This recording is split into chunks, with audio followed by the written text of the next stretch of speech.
He wants his big, beautiful peace deal. Russia right now is the only thing standing in the way of it. Yes. And he's getting angrier by the day.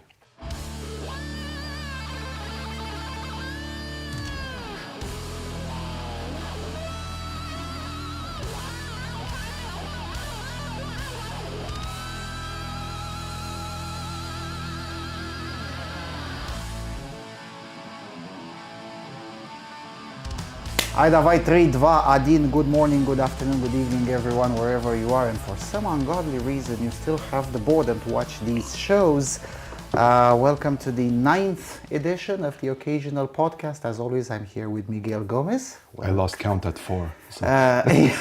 I was just thinking before turning on the cameras that the first episode we aired it just as after I came back last time from the US. So that was... I believe so. 8 years ago, almost 7 years and something.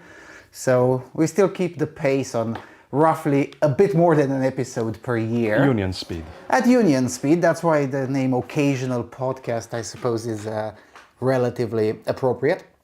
The last 2 episodes happened after Russia's escalation in Ukraine. So the war in Ukraine has been mostly a topic, and this time around, given the amount of snake oil dooming and propaganda going back and forth between both the Trump administration and the Putin administration and every other shill on all sides of this debate, definitely is going to eat a lot of our time. I believe it was 2 episodes ago when you said that the US routinely betrays its allies, and it may or may not be the case that it will betray Ukraine as well. And last episode, I do remember that we talked about that it's a bit of a surprise that that hadn't happened yet. Well, is it happening now? You know, that there is no way to give a certain answer to that, but it may look like it from the outset, no? The way that Trump and Vance berated Zelensky. On one hand, there's people that say that, and then there's other people that say that Zelensky behaved very petulantly during the White House press conference. Nobody was satisfied, except for maybe Trump. This is gonna make for great television, I tell you. Yeah. But I don't think things are as simple as saying that he either betrayed Ukraine or is supporting it or whatever. I think Trump is on Trump's side. As always. At this moment, yeah. He always is, exactly. And I always knew that if Zelensky would respond positively and Putin would slow walk his response, it wouldn't be an amazing result for Russia either.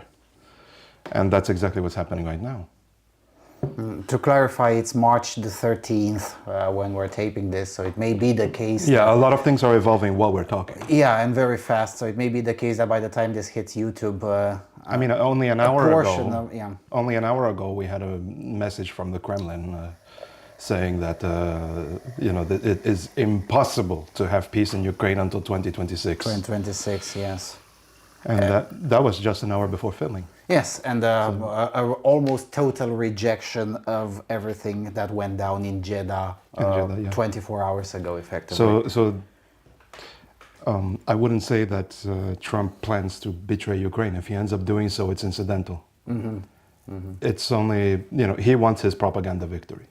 He wants to stop this war, to stop the bloodshed, and to declare himself the victor of this ordeal. Like he wants to say that I made peace in Ukraine, right? That's his agenda. It's a very simple agenda. And if you look at it from that lens, not from the lens of, oh, he's Putin's man, or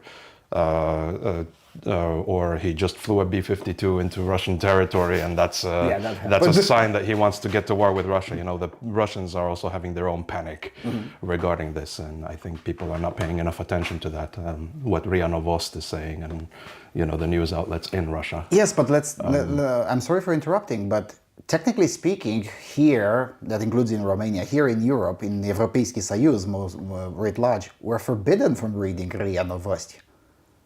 Yeah, but you know, you can Of just course, we do read it. Alt Shift N on your browser, you know, and just read it. Yeah, for sure. But that's the thing. I mean, a portion of the regular people in this country and in Hungary and in Slovakia and in Poland are straight up prevented from having a vague idea on what the Kremlin is feeling, saying, whatever, unless it is relayed and translated by mainstream outlets, which a lot of them lack Russian speakers. So it's not that they're necessarily in bad faith. You could even Google Translate. It's not a big deal. It's just that they don't want to make the effort. They're lazy. Yeah, well, of course, laziness is also an The issue. Western press is very lazy. And so is the Eastern press. I mean, Russian press is not paying attention to what we're saying either.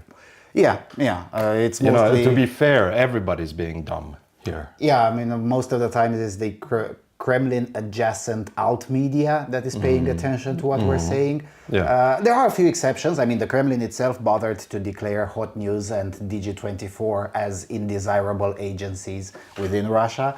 And one journalist from Hot News is actually wanted for treason in Russia for having dared to make a report from Krasnaya Oblast. So sometimes they do pay attention.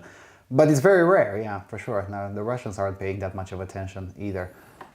So, Is Trump betraying? yes and no. You know, it's such a amoebic situation we're in right now. You can't really tell exactly in which direction things are going to go. Trump doesn't have his mind set on betraying Ukraine. I don't think so. In the end, all I can give is my personal opinion. And I don't think that Trump is the kind of person, because he doesn't have a history of like just, you know, saying, yeah, fuck this country in particular, just because he had a bad talk with someone. He had a very bad talk with Kim Jong-un back when the whole Korean escalation was happening, and still managed to work with the guy. So just because he had this spat with Zelensky doesn't mean that he's planning on betraying Ukraine. That's never on his mind. His mind is always like, I want to make... How does Trump win How from does this? Trump win from this? That's how he's thinking. He's very self-centered in the way he focuses on. In a way, this could be a very good thing.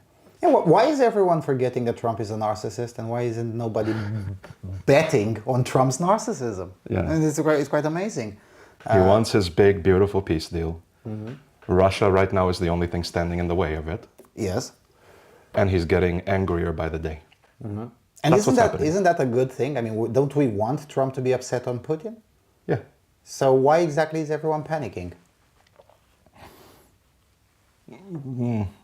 I don't know if everybody's panicking now. Definitely the public conversation is... although, to be fair, the Washington Post published, whatever, a few hours ago, that there's an opinion piece, which I would have never imagined to see it in Washington Post, which is 5 things everyone gets wrong about Trump.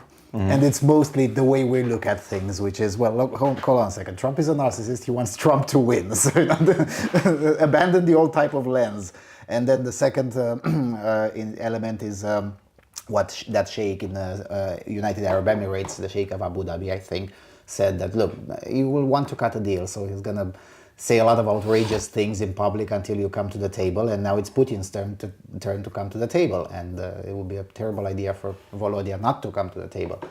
There seems to be some de-escalation in the snake oil dooming / panic porn, but in the weeks that predated this recording, because that's why we decided to record, because everyone went full apeshit in the last month or so, that everything is going to be just upended because Trump tweeted something nasty, or because J.D. Vance made a joke at the expense of Zelensky in the Oval Office. And it was becoming increasingly complicated even to convince our people that, guys, come on, chill, take a chill pill.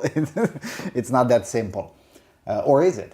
I mean, that's the $1 million question, I suppose. There's a human factor to all of this, you know. He's not in complete control over everything that happens around him as well. There's over 100 people working on this peace plan, and some of them are intentionally sabotaging parts of it. I mean, it's almost out in the open now. I think pretty soon we're going to see about it. Some people from Russia are intentionally sabotaging things. Some people are trying to make things happen faster. There's always, conflicting interests inside of every deal. Trump is just the front face of all of that. And a very large decision maker, and a large part of the responsibility for whatever happens over the next few days is going to be on him.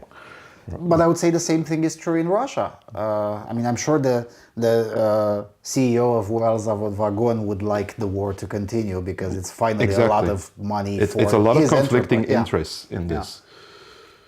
And let's look at Putin. Does he want the war to continue? Well, good question. The Kremlin says no, but what does Putin think? Well, the Kremlin is saying that they don't want the peace that Trump is proposing right now, right? And I think that Putin largely might agree with that, actually, because to me personally, my personal opinion, right, my speculation is that he's in a position where his country is experiencing a light amount of war exhaustion by this point. And I'm not talking about the populace. They're generally indifferent to the war effort. The ones who are involved are generally pro the war continuing. So, the war is actually on an implicated level pretty popular. But some industries and interests that guide Russian policymaking are looking at the writing on the wall. The economic situation is unsustainable. Over the next month or two, although production numbers are pretty high now compared to how they were before for military equipment, the whole industrial base of Russia wants to know, do we continue focusing on a war economy, or are we going back to making toasters and baking bread? Are we, can we go back to that, or do we continue? And this kind of limbo that Russia is in is not very healthy. It's not very sustainable. And if a ceasefire happens right now, that starts to happen as well on the economic sector.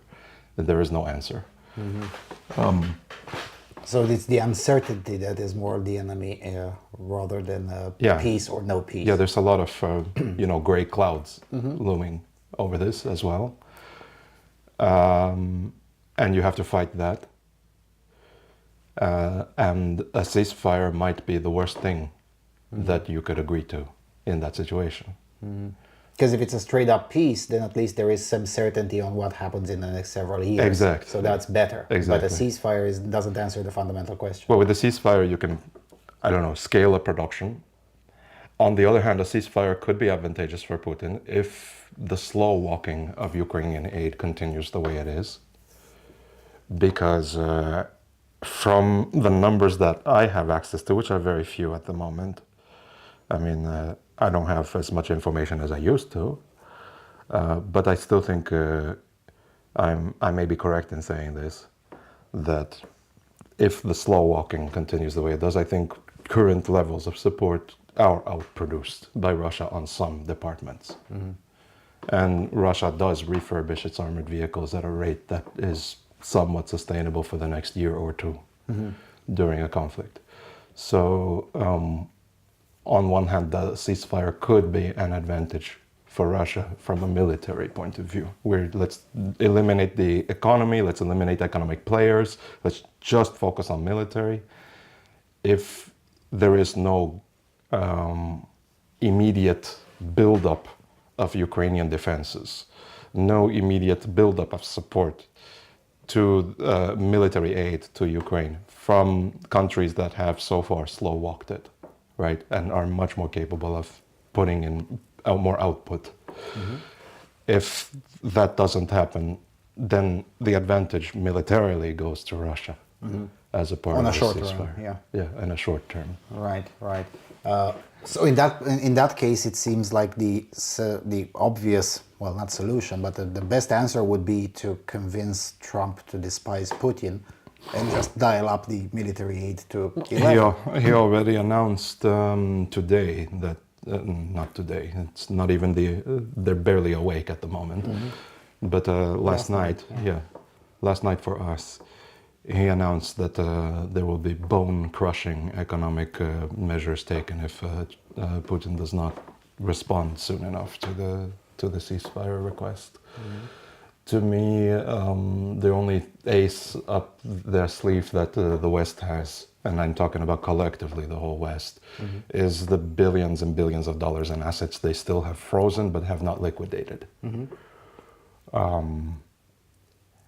The only thing I see left for Trump to play is that card, to allow Europe to give his blessing and to also himself liquidate the assets of all the oligarchs that have still been frozen, to send directly as aid to Ukraine. If you piss him off enough, he might just do that. Yeah, I mean, from Trump's perspective, it's just a few hundred billion, so it's not even a lot, the way Trump thinks at economic numbers. So there's that. On the other hand, let's do note the sudden, well, not so sudden. I mean, we mentioned this 2 years ago and nobody believed us. Now it's public information, so everyone should believe us. The relatively fast-paced increase in production of military hardware all over the eastern flank. Both here and in Poland, and more recently even in Hungary, although officially Hungary is playing dumb on this. Can that be accelerated?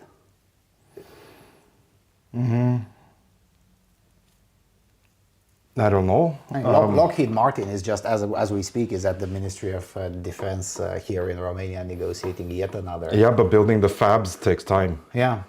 That's the thing. Yeah. A military production that is unconvertible. Like, we're talking about building it from scratch, not converting an old factory to build military. To be fair, both are in discussion, and some. I know, but converting is a little complicated because the way factories work now is not the same way they worked in the 40s. Yes. You know, America could turn over a factory, what was it, once every 48 hours? They were able to just turn a factory into a military production center. That's not the case anymore. Now you have to retrofit a lot of things. Yeah, it can take months or even it can take a few months, and that's fine. And building one from scratch, let's not even talk about that. We're probably going to finish those in 2 years. You know, current production levels have increased only because we already had in place factories that were kind of dormant and just, you know, picked up the pace, and that's it. There were a few fires, you know, there were a few accidents, and we also have to think of the safety of our own personnel, you know. In ramping up production. So this is a discussion that will take more time, and let's not be too optimistic. That's no, I'm not being optimistic. I'm just saying that can it be accelerated, especially, and I'm thinking even, let's try the Trumpian framework. Because, yeah, sure, in Eastern Europe, things have picked up pace because let's face it, a lot of our deep states kind of expected this to happen. But in Germany, with all of their regulations, I mean, the CEO of Rheinmetall is straight up being honest and saying it's cheaper and faster to just move the whole factory into Poland or into Romania than to fill in the bureaucratic requirements in Germany. That's the problem. And it's not just Germany. All of Europe, including the eastern flank, has a much heavier bureaucratic process for starting a production line than the United States. It is an insane level of bureaucracy. Germany just turns the insanity up to 11, but the insanity is somewhere around 3 or 4 here too. Yeah. It's still, and here's where I see the problem. You know, the approvals, the paperwork, the regulatory requirements, and all that. Yeah, you know, as far as worker safety is concerned, I understand those things. You know, the United States also has OSHA regulations that it has to respect, but also the environmental impact studies are excessive in Europe for these kinds of things. And we've seen similar bureaucracies happen in pockets in the US, but that's not all over the place. Here it's kind of all over the place. Yeah, and West Europe doesn't have it. In Eastern Europe, it's true. I know for sure it's true in the Baltics, in Poland, and here. You can actually waive all of those if it's a national security interest. Like, you know, we don't have environmental studies, who cares? I don't know if all of those. Yeah, the environmental ones for sure. Not so much with others, but with the environmental ones for sure. It's interesting that politically now the central part of the European Union, that would be Brussels, is coming around to our point of view. I mean, we've seen in the last 2 weeks Ursula von der Leyen basically speaking like a right-wing war hawk in Eastern Europe. That is to say, you know what, screw that whole green nonsense. Maybe we should drill more. Maybe we should build more. But there has been little result for that, and that's because the internal processes of the EU itself are so slow and so complicated that even if there is a political will, and Ursula von der Leyen wasn't just straight up lying, even if there is a political will, that's still a very long inertia. So definitely a 30-day or a 60-day or even a 1-year break, ceasefire would not be particularly relevant from our point of view. What do you mean? Well, because the other idea besides pressuring Putin, the other idea is, well, what if we use the ceasefire to just further arm Ukraine, basically another Minsk 2 de facto. But can we do that? That's what I'm thinking. Because Trump was definitely... The United States is going to have to be a central part of that. Oh, for sure, for sure. It's going to have to be. As much, there's a lot of pressure for it not to be. That's the thing. Pressure from isolationist wing of the Republican Party. Okay, yeah. Fair enough. Yeah, and my other question is, can we in Europe do anything of substance in that? Now, I'm not saying that the US should not be a central part of it. Of course it should be. But can Europe do more? Because that's the main demand from Trump and many of the isolationists. And it's a very legitimate demand, I'm sorry to say, that Europe should do more. And my question is, can we? Can Europe do more? Within a reasonable time frame? I'm not sure. Yeah. I'm not sure because even with the ramp up in military production, Europe continues to have a pathos issue. They feel all the pathos, but they're not willing to put it, put iron and blood behind it.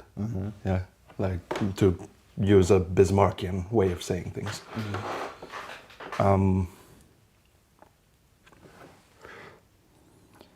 We don't know.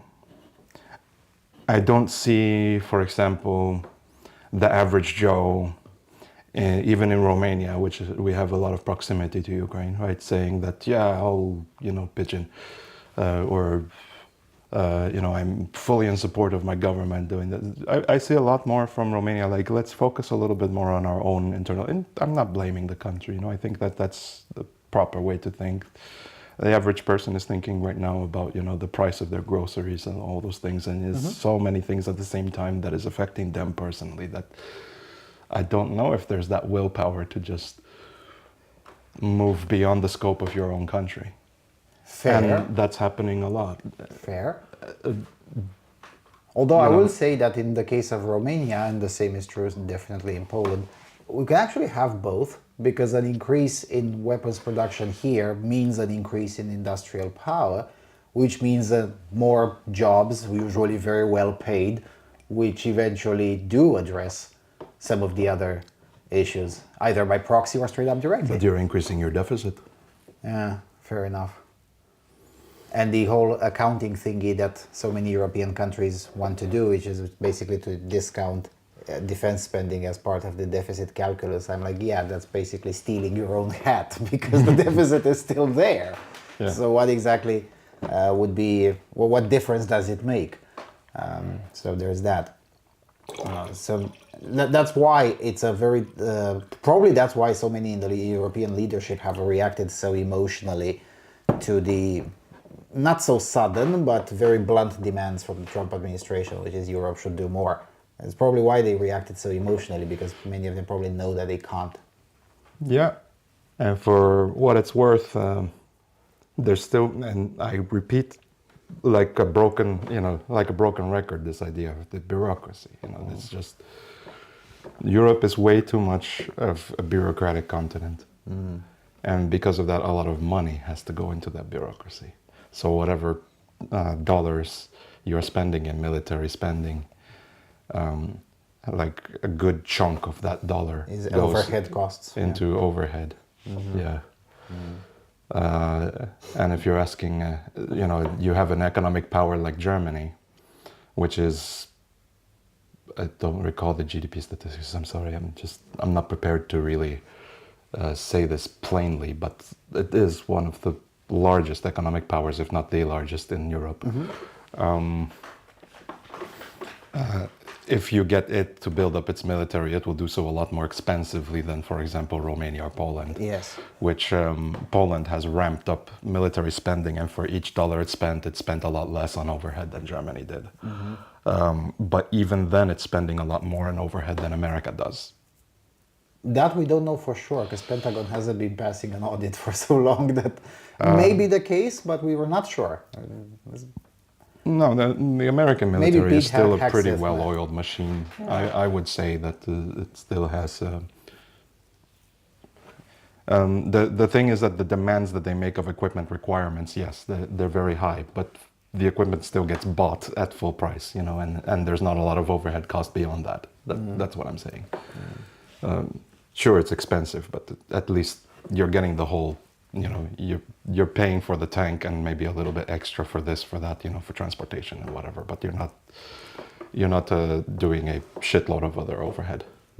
Fair. There's no 20 people with stamps that have to approve something for a tank to actually make it to requisitions. Fair.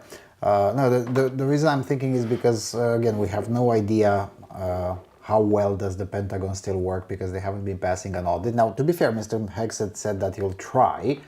We'll see how that works. But it does seem that we really do need a Doge in Europe as well. Every single country of Europe actually would probably benefit from a lot of doging. Much to my surprise, we've seen so many even left-wing leaders, like in Britain, there's a full-on reorganization Doge style of the NHS from a Labour Prime Minister. I mean, that's that's surprising. Here, our Social Democrat Prime Minister is trying really hard to just kick out about a third of the workforce from the socialists' sacred cows. That would be healthcare and education, which again is amazing if he actually manages to do that, because that's long overdue.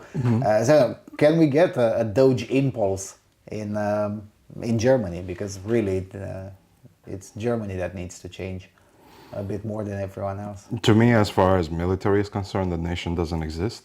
So just don't really bother with it right now. The Polish and the French currently have And a the lot Turks.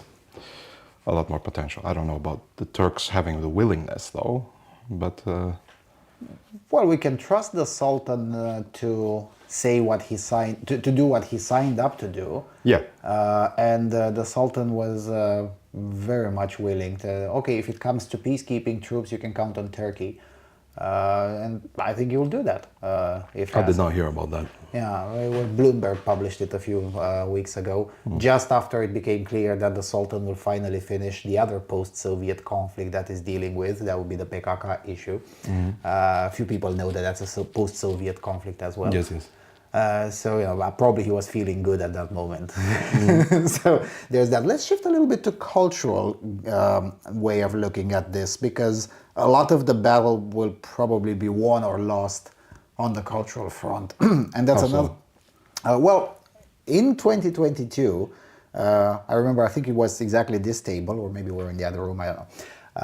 I did say that it's probably not a good idea to invite all of the left-wing NPCs on the pro-Ukraine side, because we might pay a dear price to it. And you said, yeah, but they do have their usefulness at that time. And I'm like, yeah, okay, sure, they do have their usefulness.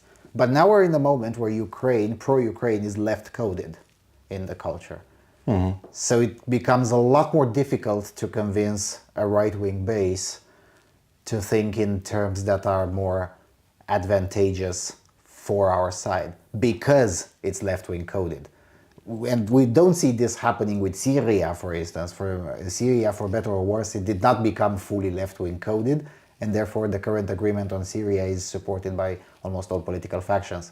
Whereas with Ukraine is necessarily controversial because Ukraine is left-wing coded. How did we get here? Because we both know the country really well, and it's not a left-wing coded country at all. So how did we get here?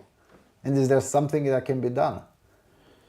to unglue the stench of leftism on this topic? That's a hard question, I know. Yeah, I'm thinking about it. On one hand, you have, it's not like Zelensky wasn't, I don't know if I, yeah, on one hand, it's not like he was exactly discouraging it, you know. I mean, you can't ask him to discourage it, but it's not like, but let's say he was kind of fanning the flames himself as well, you know, appearing in a lot in the U.S. Congress, his appearance with a lot of Democrat leaders in the United States, his appearance in certain European countries, also in, you know, in collaboration and friendship with a lot of left-wing parties here as well. So, you know, I guess it was a, you know, it was a good way to just secure the support that he needed. I think he was being pragmatic. I don't know if he was actually thinking very long term about it, because you know, the writing was kind of on the wall that this whole order was going to shift at some point. And that's where I was a little bit concerned, because he was playing with fire. And the likelihood of being burned was... That's the result of it, you know, that we're seeing right now, is that, you know, that this is how, you know, the chickens are now coming home to roost. And I don't know, maybe the idea of getting Ukraine and Zelensky himself, more specifically, to agree to an election and a change of leadership is a way to try to mitigate the issue. Yeah, the main argument is, well, Ukraine can't hold an election as long as martial law is... which is perfectly understandable. Understandable, but you can have a change of leadership without elections, can we? Yes. I mean, you know, he could resign and have a nominally military dictatorship by Syrskyi. Why not? Yeah. That would be that can definitely be legal, just so you can have the change of leadership. Syrskyi is more realpolitik, so it would be interesting. Would that be a bad thing? It would be interesting. Because you know, that we have so far not talked about the clown show that was the military leadership of Ukraine from 2022 to 2023, and then the absolute clusterfuck that was Bakhmut. I'm sure there will be entire libraries, bookshelves written about the Battle of Bakhmut in the coming decades. I would say so, yeah. Just like the 45 minutes or 50-minute press conference in the Oval Office is going in straight up in the history books. Yeah, that absolutely is going to be studied quite a bit. Yeah, but with the change of leadership, it would help, but on the other hand, again, it will be perceived by too many of the flag people as a concession to Russia, because... What would be a concession to Russia? A change of leadership in Kyiv. It probably would be interpreted that way. And you're saying that it's worth the risk? I think so. Fair?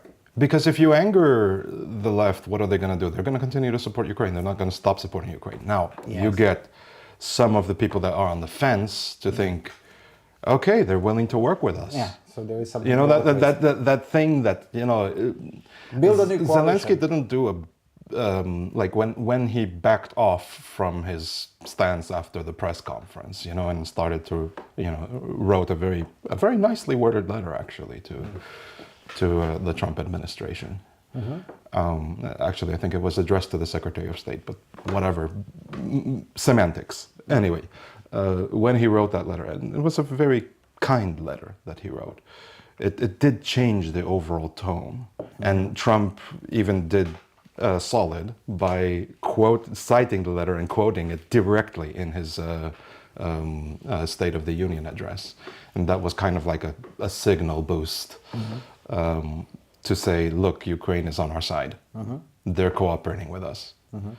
And I think that's kind of what you need if you want a bit of the people on the fence and the people that have so far been kind of tired of hearing of all the Ukraine shit. Wait a second, they're working with us, so they're playing nice to us, and Putin is the one who's backing off and just being offhandish and saying it's impossible to do the things that Trump wants. Then now the messaging starts to change. And the left is going to be the left no matter what. So you don't have to worry about those people suddenly changing their position. I don't think so. And besides, they're too invested in it. Yes, and also, sure, there is a faction of the left, just like there is a faction on the right that is relatively Russophilic, either by convenience or by conviction.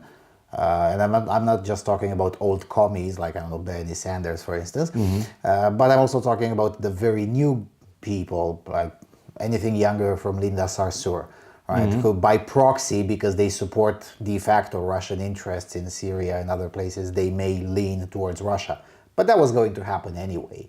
So it's not worth that much of a concern.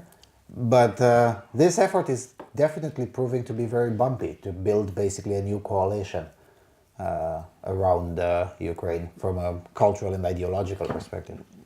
Think of it, let's stop thinking about Trump's perspective and Trump wanting to win for Trump. Let's think of what the United States as a country, as an institution, let's put it that way, from an institutional perspective, what it would want is also to secure peace. Like it's not like Trump is acting against the interests of the country. It may not be exactly in the interest of Ukraine. I don't know. I would say it kind of is, to be sincere. Like, since our last podcast, a lot has happened. And my perspective starts to shift a little bit on this, I don't think that continuing the war indefinitely is going to be good for Ukraine. No, for sure. It's losing a lot of human capital as a result of this. So, I don't know, but let's not think about that. Let's think about America thinking about its own interests, right? If you're just looking at that in a vacuum, I don't think the United States really wants to tie itself up so much in this conflict either. It wants to depart from it and just be done with this whole Russian fiasco, because there are lots of things to focus on to the east in the Pacific. Yeah, there is this school of thought that there was a long moment lasting almost 3 years where the interests of the US coincided with the interests of Ukraine, but the divergence is in the fact that the US just wanted to weaken Russia as much as possible. And that's already happened. And that's already happened, yes. And while Ukraine wanted and still pretends to want to just straight up win. And the disconnect there is that there's so many people in US politics and US strategic interests and whatnot who just think it's a bad idea, it's a bad thing if Russia outright loses. And there's always been fascinating to me, especially since most of those people tend to be old. So that they've been around the block last time Russia straight up lost. So why is this fear that, oh my goodness, we can't just allow Russia to straight up lose? We've even heard Biden saying this several times. In 2022 in particular. Why is this mentality? The Cuban Missile Crisis is still within living memory. And that was from Biden's perspective or Trump's perspective, yes. Yeah. Right. That's why. There's a little bit of a fear of what would happen if one of the world's second greatest, or first greatest actually, because in terms of nuclear warheads. In terms of the tally, on paper they have a lot more. Yeah. So, what would happen if you piss them off just enough?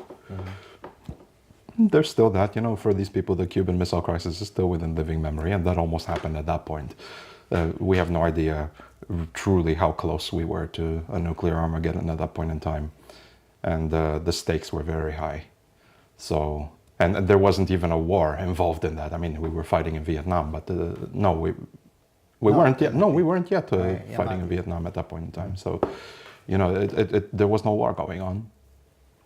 And it was just a simple affair of, some U-2 spy planes that caught Russian missiles there, and there was a lot of saber rattling on both sides. And you're always, when you remember that, you're always afraid of, towing that line again. But I don't think right now fear is what's governing current affairs. It's just, we're just, in terms of America, they're just tired of dealing with this problem. And they're thinking of, for me, for example, my change in perspective right now is not because I suddenly do not have, this desire that Ukraine get the best deal that it can, right? It's just I know the difference between what I want And what's possible. and what I can attain. I'm not sure Zelensky fully knows that. But, there's what you want and what's attainable.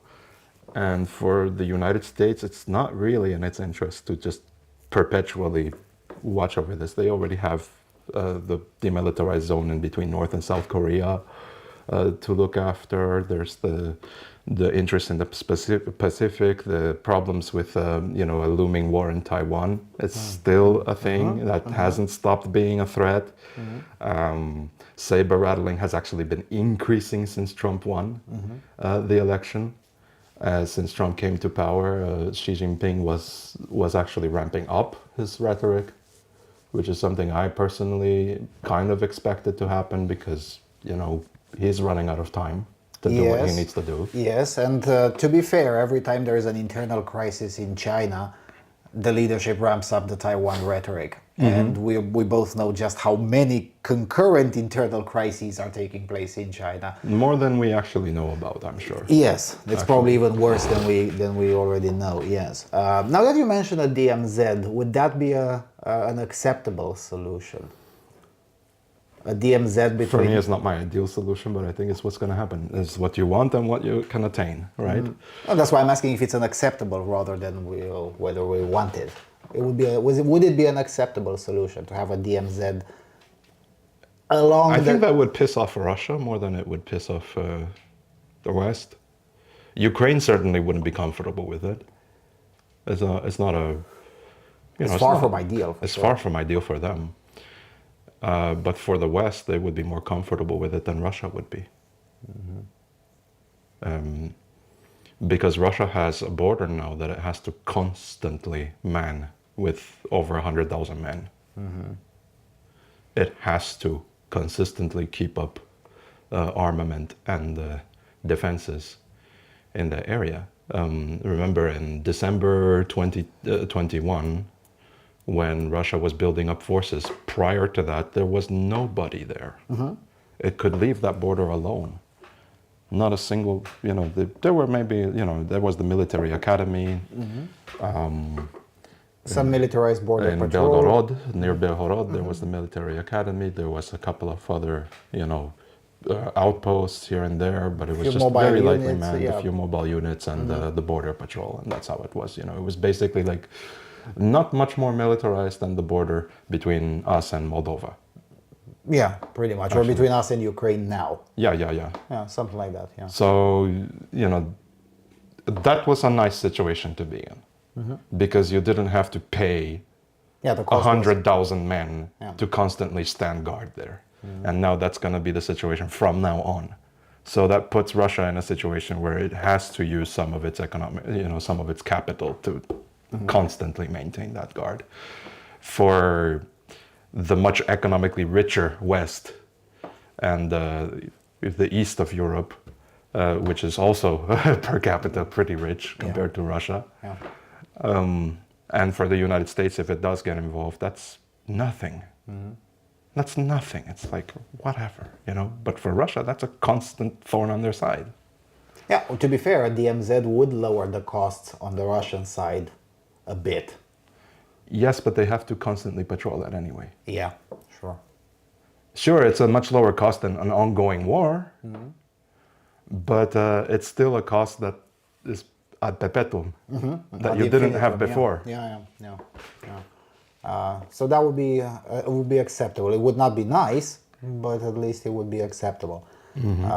Although, And there's a lot of shenanigans you can pull, just like the Koreans did. yes, So, you know. yeah, that not only you can pull, but as we were discussing off camera, maybe Ukraine should pull. But that's a story for Yeah. when or if and when it happens. That's a story for far after that zone is over, because no, this is something you really can't talk about for decades. Right. Hope to live to be able to say it. Well, the end of the zone, yes, decades. The creation of it, we may actually be closer than we think to it, because let's face it, there aren't that many realistic options on the table. Even with, I mean, with an increased aid, maybe we can go a little bit forward. We were just looking and talking. The last thing that Russia wants is a frozen conflict. Used to be the Russia's preferred solution, frozen conflicts. Yeah, but right now, no. Probably that's why the Kremlin said that they're thinking on 2026 as a horizon for. Because they want to get more concessions out of it and possibly official recognition. That's the thing, is that Putin really, really doesn't. He's slamming his hand on the table saying that he wants Donetsk and Luhansk officially recognized As federal subjects as of federal Russia. subjects of Russia, right? I don't know if exactly that. I think he was. I didn't read the memo. I only read the description of the memo by CNN, so I have no idea what exactly he said. Because in his mind could be one of two variants. It could be either Donetsk and Luhansk have de jure independence, right, and they are just, the Donbass state. Yeah, right? although that's kind of But- excluded because it's been officially annexed from Russia's internal legality. That would be more difficult. Although Russia could recognize them again as Yeah. independent. Yeah. It could do that, or it could do like it did with, Chechnya and a couple of other places. Just call it the autonomous Oh, yeah. oblast of Donbass.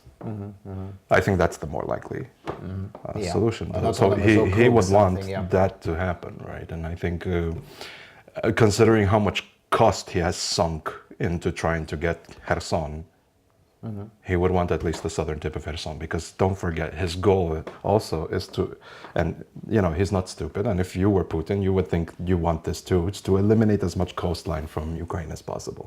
And also have more easier logistical access to Crimea. Yeah, which gives you a lot of, I mean, it's a lot for Russia to have that much warm water coastline. Yeah, it's an obsession of Russia since forever. And that's another thing we were discussing off camera, that so many on our side have just forgotten that Russia is Russia. Yeah, It's been 400 years. They keep expecting Russia to behave differently than it has over the last 400 half millennium. Years. Yeah, Yeah. 400 years for sure. It's always been like that. Yeah, and their playbook has always been, you set up the chessboard, you have the pawns, you have everything, and Russia suddenly decides that the queen can move over the pawns because potato. And if you don't move the queen back and enforce the rules, then Russia will continue to move the tower. No. It's not just diagonal. that, it's not just about enforcing rules. It's that you have to recognize that you have to stop playing by those rules too. Yeah. Right? That's the thing. Putin's greatest saving grace over the last 20 some odd years has been that Europe keeps playing by the rules that they set and expecting Russia not to break them. And then when Russia breaks them, they try to continue playing by those rules. Because they have this obsession with the rules-based order. Okay, but you need an enforcement mechanism for international law if you want it to mean anything except toilet paper. That's the problem. And they just don't have the gumption to actually do what it takes to enforce it. Then what does that law mean? What does international law mean? And Trump doesn't seem to be too much concerned by that. No, he doesn't. He just He actually genuinely broke doesn't plenty see- of rules. Yeah, during the just last genuinely few- doesn't yeah. seem to give a damn. Now, when it comes to dealing with Russia, that turns out, I'm pretty sure that will turn out to be a winning strategy, because that's exactly what Russia doesn't expect. But is it generally a good thing to disregard the rule book? Because it's still 3 years and a half more of Trump presidency. So what are there any consequences over the longer run by discounting the rule book? Oh, we have no idea, but we've done it before. I mean, and there's historical precedent. We've had violations of the Geneva Convention that we've had to do sometimes during the Second World War. We've had the concert of Europe concept that was happening in the late 19th century and then broke down as soon as the First World War broke out. It gets ugly, but you sometimes do have to break the rules to survive. And if, you know, we have to recognize that we're starting to live in a time like that. We're living in a time where it starts to get into murky territory and you have to either play in the mud or get the fuck out. You don't survive saying, but my principles, you know, at this point in time. Right. And I suppose that's what generates at least the effectiveness of panic porn among our populaces. Because while what you said is correct, that doesn't necessarily mean that it has to end badly. But an ill-intended actor can definitely exploit this fact to create messaging that leads to conclusions that spread panic. Because although logistically a likelihood of a World War III anytime soon is very low, the propaganda about it starting tomorrow is very high. And that fear is exploited among the populace quite a lot. And not just by Russia, although Europe is very much concerned about Russia. Well, Trump made use of it too, saying, yes, you know, you're playing with World War III. He said that directly to Zelensky. Yes. Now, we know why Trump said it, but it did not make for great television. No. I mean, well, so, you know, how do we reassure our people, I guess, in a way that doesn't lie to them, but in a way that brings back everyone with their feet on the ground and say, look, yeah, the situation is kind of terrible, it's murky territory, but look, we're not going to blow each other up anytime soon. It's a little bit more complicated. We're a lot more focused on spying on each other. Yeah, for sure. Although officially countries of the EU don't spy on each other, but I'm pretty sure if we take a jog in the park here in Sibiu, we're going to stumble upon 2 or 3 spies. So there's that. But it seems that we as countries this time, in Europe in particular, we lost control over this thing in the culture, because now we have a significant minority, but a very large minority of the population who genuinely thinks that World War III starts tomorrow. Well, next week, whatever, very soon. Unless everyone just puts their heads in the sand and goes full isolationist. How many people actually care? That's enough to influence election results? I don't know. I think enough people just don't give a shit. I think the majority of people don't give a shit. It's just a very significant, let's be honest, that's a significant minority. That's panicking about all this. I'm not sure if the panic is exactly 100% unjustified, because I'm not saying it's 100% unjustified. I'm saying that, hey guys, dial down on the panic. World War III is definitely not happening tomorrow, but it could happen in 8-9 months. It could. You play just enough things go wrong, it could kick it off.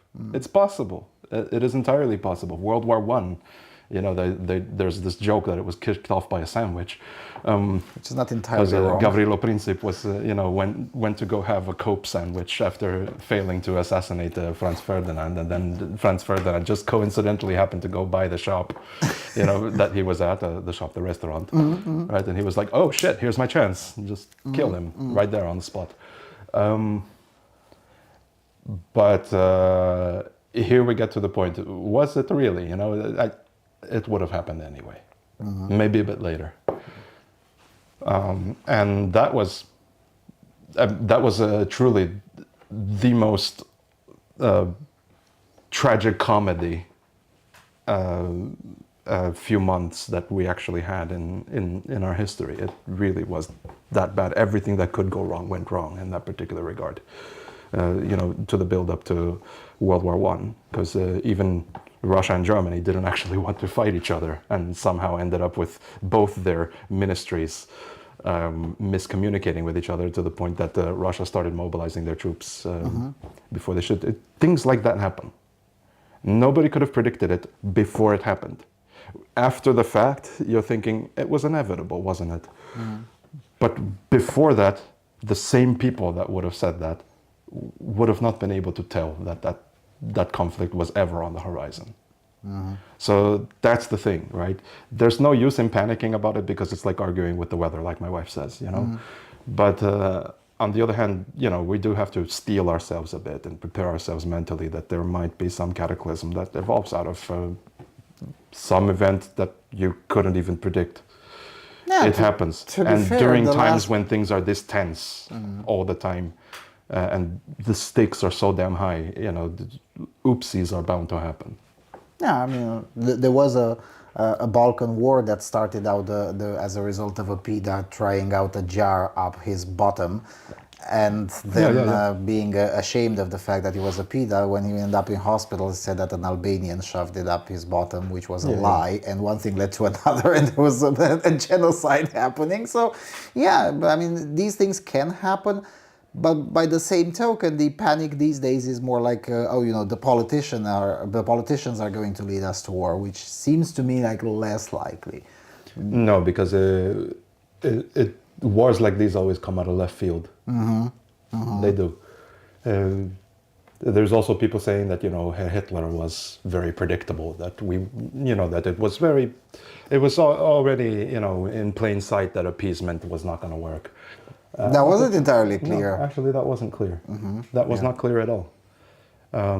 He was looking for the Danzig corridor from the perspective of, when was it, 1938? 37, I think it was, when he started making rhetoric in the country about the Danzig corridor, right? And the mistreatment of the Germans, which actually happened somewhat, you know? And you had him talking about, you know, the recapturing the glory of the Sudetenland and all that other shit, right? All that rhetoric. You thought that was all he wanted. You know, there was not a single time that he ever would have revealed any kind of intention to want to take over the whole of Europe. And to be fair, there were people in the political class of Poland at the time who, in fact, were, okay, fine, we're going to give Danzig to Germany, and we actually agree with Germany's plans to the Soviet Union. I mean, you know, that's a part of history that is still rarely discussed. Kind of like now, where you have portions of the political classes in Europe who agree with Putin, and that complicates things quite a bit in a way that.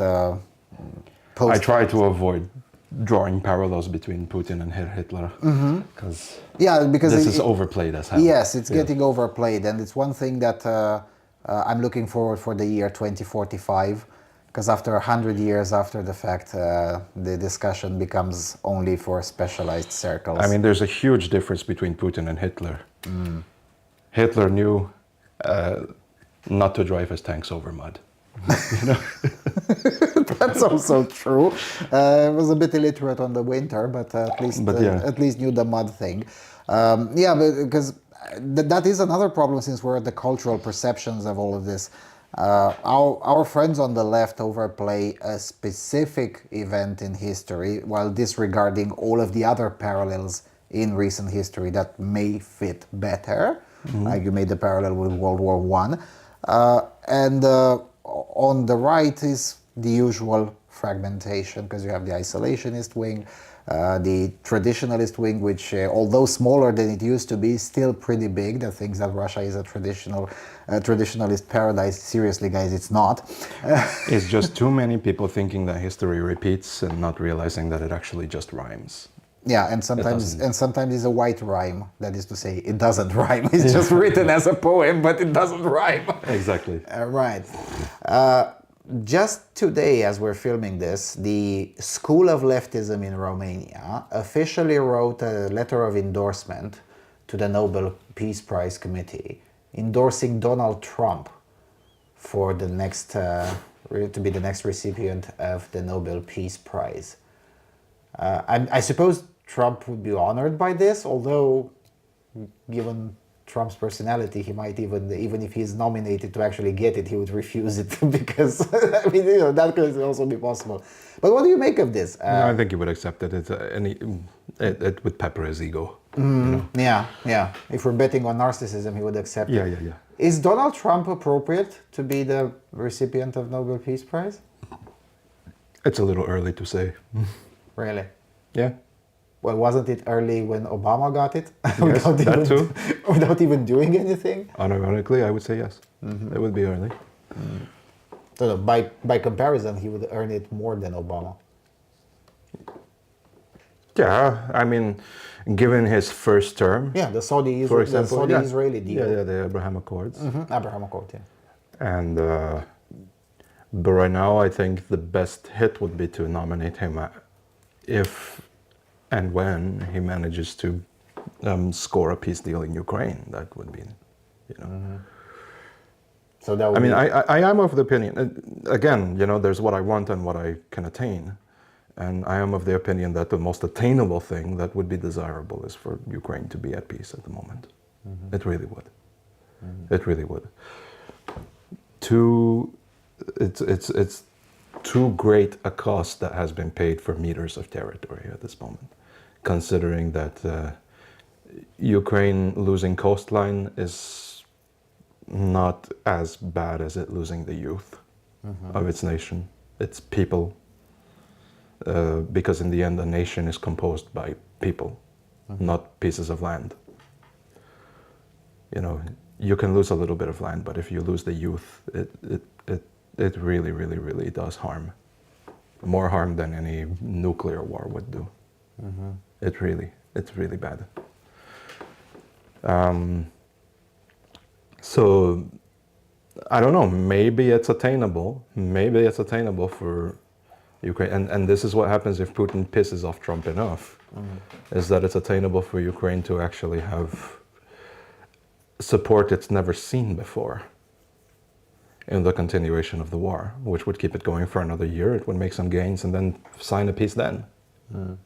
from a more position From a better position. Now that would be ideal, but can we get the ideal? I don't know.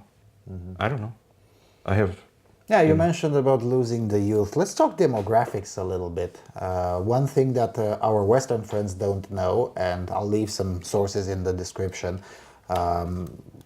even Rosstat admits that Russia is beyond the point of no return. It will get back to population levels, 19th century population levels. That's just, and the projection was done a month before the war started. So we can definitely say that no matter how... No, at this point we're looking at 18th. Yeah, no matter how BS the Rosstat data is and how much they cosmetize it so it looks good on the report in the State Duma, even if it's 10% true, the demographics of Russia are just in the toilet.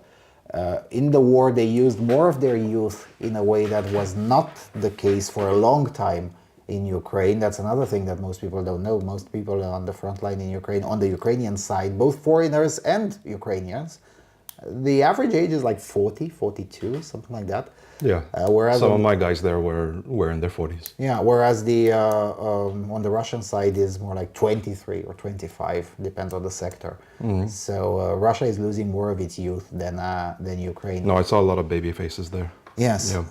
So from this perspective, how did both nations go forward whenever a cessation of the hot fight happens, whether it's in 2 months or in 2 years? How do both nations go forward after that? They'll definitely not be friendly with each other, that's for sure.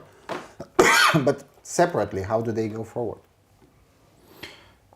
Ukraine has one advantage going for it, is that after everything's over, I mean, if it ends up integrating into the Międzymorze system, to be more politically and economically integrated with its Western partners in Poland and Romania and Hungary and the Baltics. Slovakia, all the Balkans and everything else, because that kind of integration has been happening here on this side of the border. If it reaches Ukraine, it has more opportunities for economic recovery It has a lot of opportunity for its youth to actually get a very decent education in, in several different disciplines. It can hope to get better job prospects. And a less post-Soviet system. Yeah, exactly. So on one hand, it has that advantage that Russia doesn't have. I mean, not saying that Russia is by any means a country where you are devastatingly, have no prospects whatsoever as a young man. Depends. In Chelyabinsk Oblast, maybe. Chelyabinsk, but it's actually easy to move from one part of the country to another, especially I know, from but the north to the south. But I was just plugging a Chelyabinsk meme because I have to. Russia just doesn't have as much of that impetus. It's still okay. I don't think that Russia is going to be like hell on earth in the future. There are so many people that are hoping for that to happen. I don't know why you would hope for that to happen. I want Russia to be a good country too. Preferably a bit smaller, but yeah. A bit smaller, but yeah. No, to be, I think those people should also see prosperity, especially one that they earn themselves, And I don't think it would do very bad for itself after the peace. I think that if you're talking about what I think of the interests of the Russian people themselves, it's very important for them to also have peace. In terms of demographics, yeah, they're fucked. That's the problem, is that they're fucked. There's going to be enclaves of actual Russian people, ethnically speaking. They're just going to have, Moscow is probably the exception, but I think Rostov, Voronezh, you go to St. Petersburg, those are going to be little enclaves of Russia among a sea of emptiness and a couple of pockets here and there of people who are from the Caucasus, from Chechnya, from those other places. Although, to be fair, Moscow is already 40% Mohammedan at this point. So the good thing is that they're not that kind of Muslim. They're the post-Soviet Muslims are a whole different species than. Yeah, it's fine. More closer to Turkey rather than Saudi Arabia. They're okay. Yeah. They're okay. No, I don't think it's going to do so bad. Sure, there's a demographic crisis, but there have been throughout history, and most countries just come out okay out of that afterwards.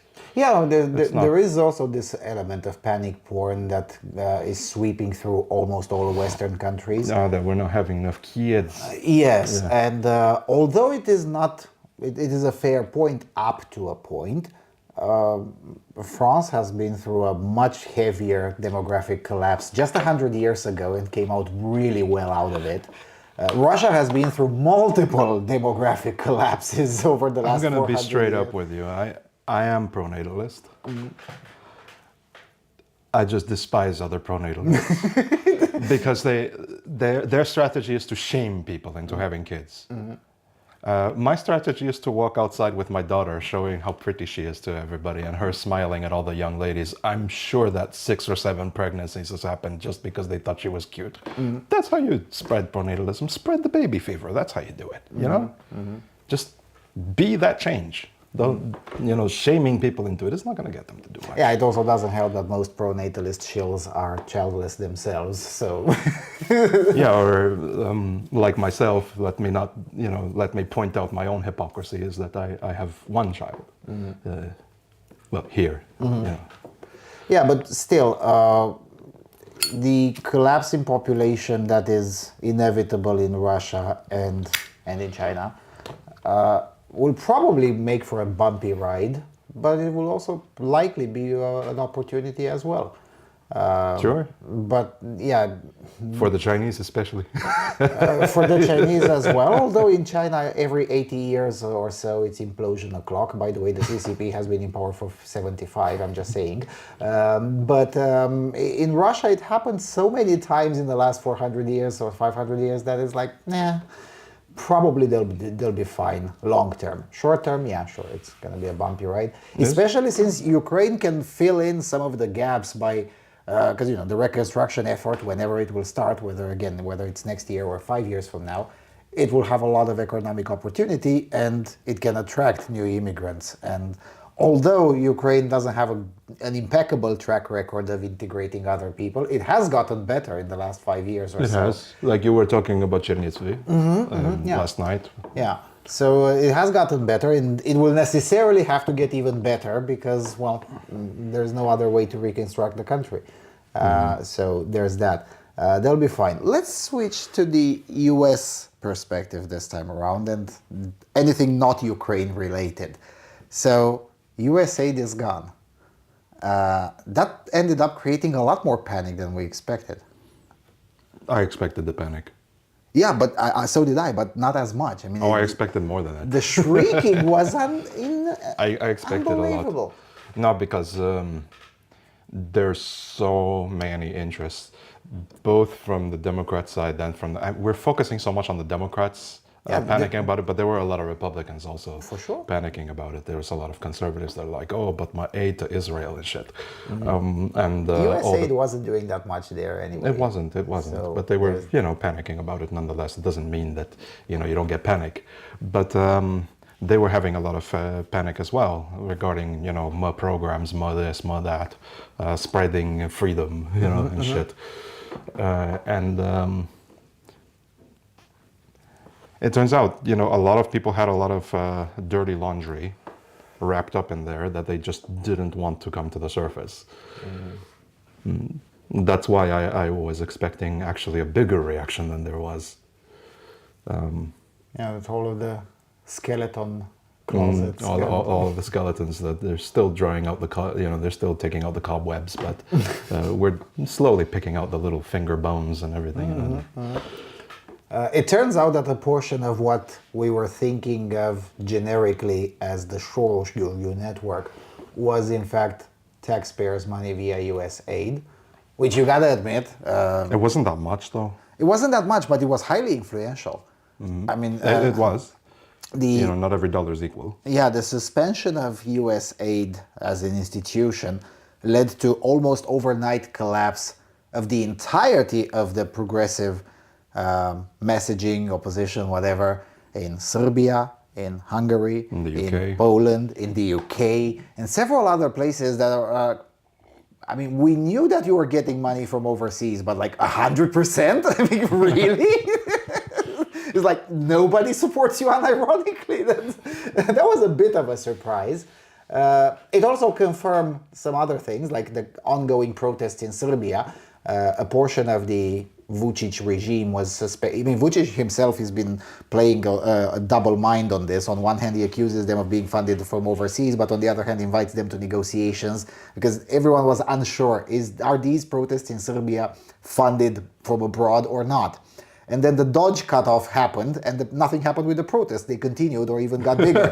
Okay, so these are probably legit. These are real protests. Yeah, so these are probably legit. So it turned out to be a very good idea. But so many of even our right-wing friends are not convinced. When I made the video, the ideological benefits of shutting down US aid, I got more pushback from right-wing people rather than left-wing people. Leftists are like, well, congratulations on the win, you got us on this one.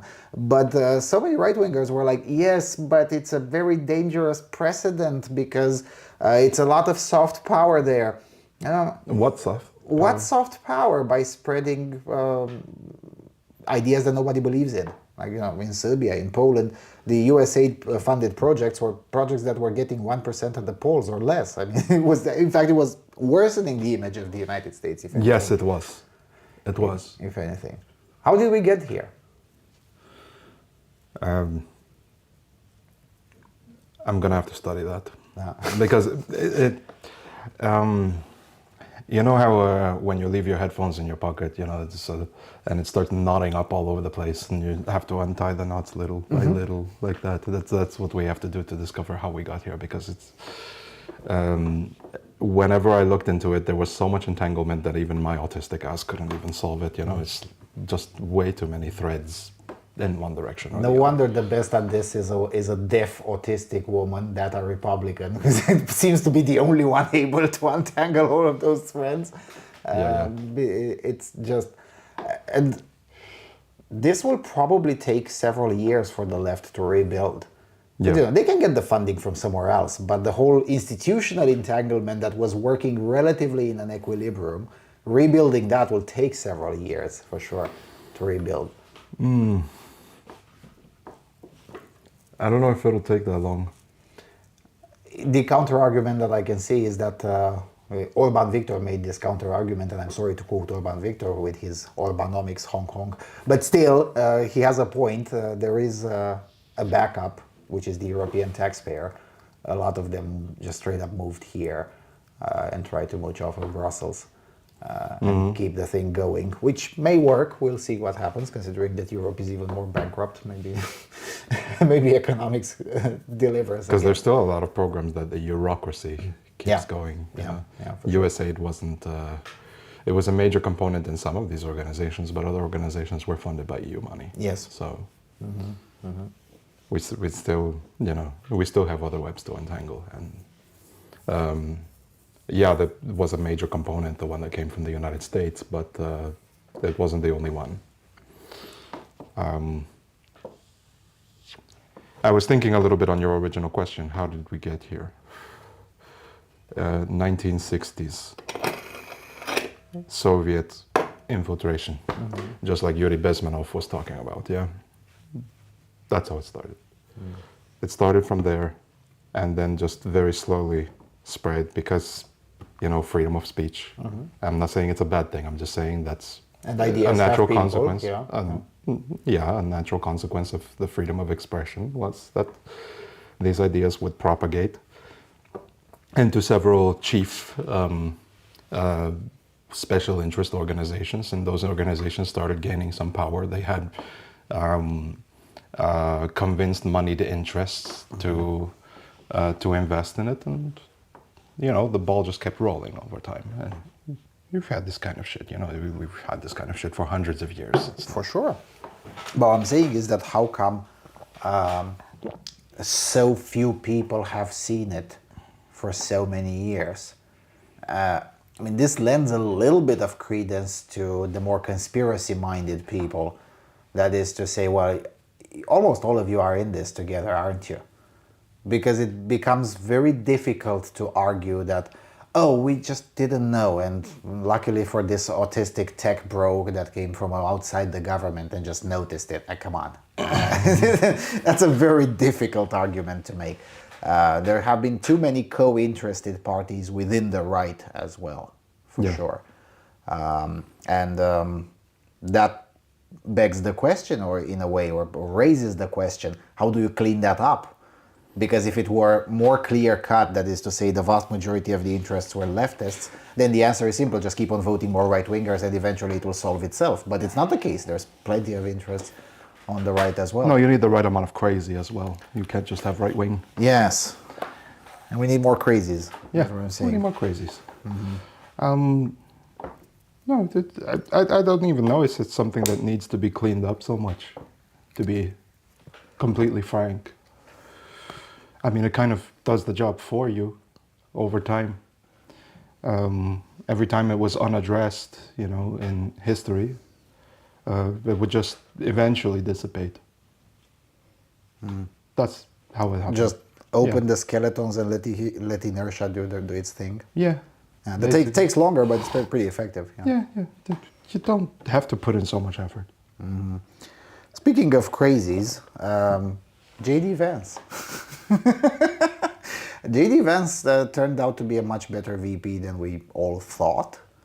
But on the other hand, he's routinely perceived as crazy, especially after not just the outburst on Zelensky, but on so many other aspects. Really, I think that played really well for his popularity. I agree. Particularly because of the memes that came after it.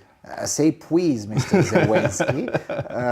Yeah, that's also true. A funny side story, the feminine men from the Atlantic, they simply can't get it.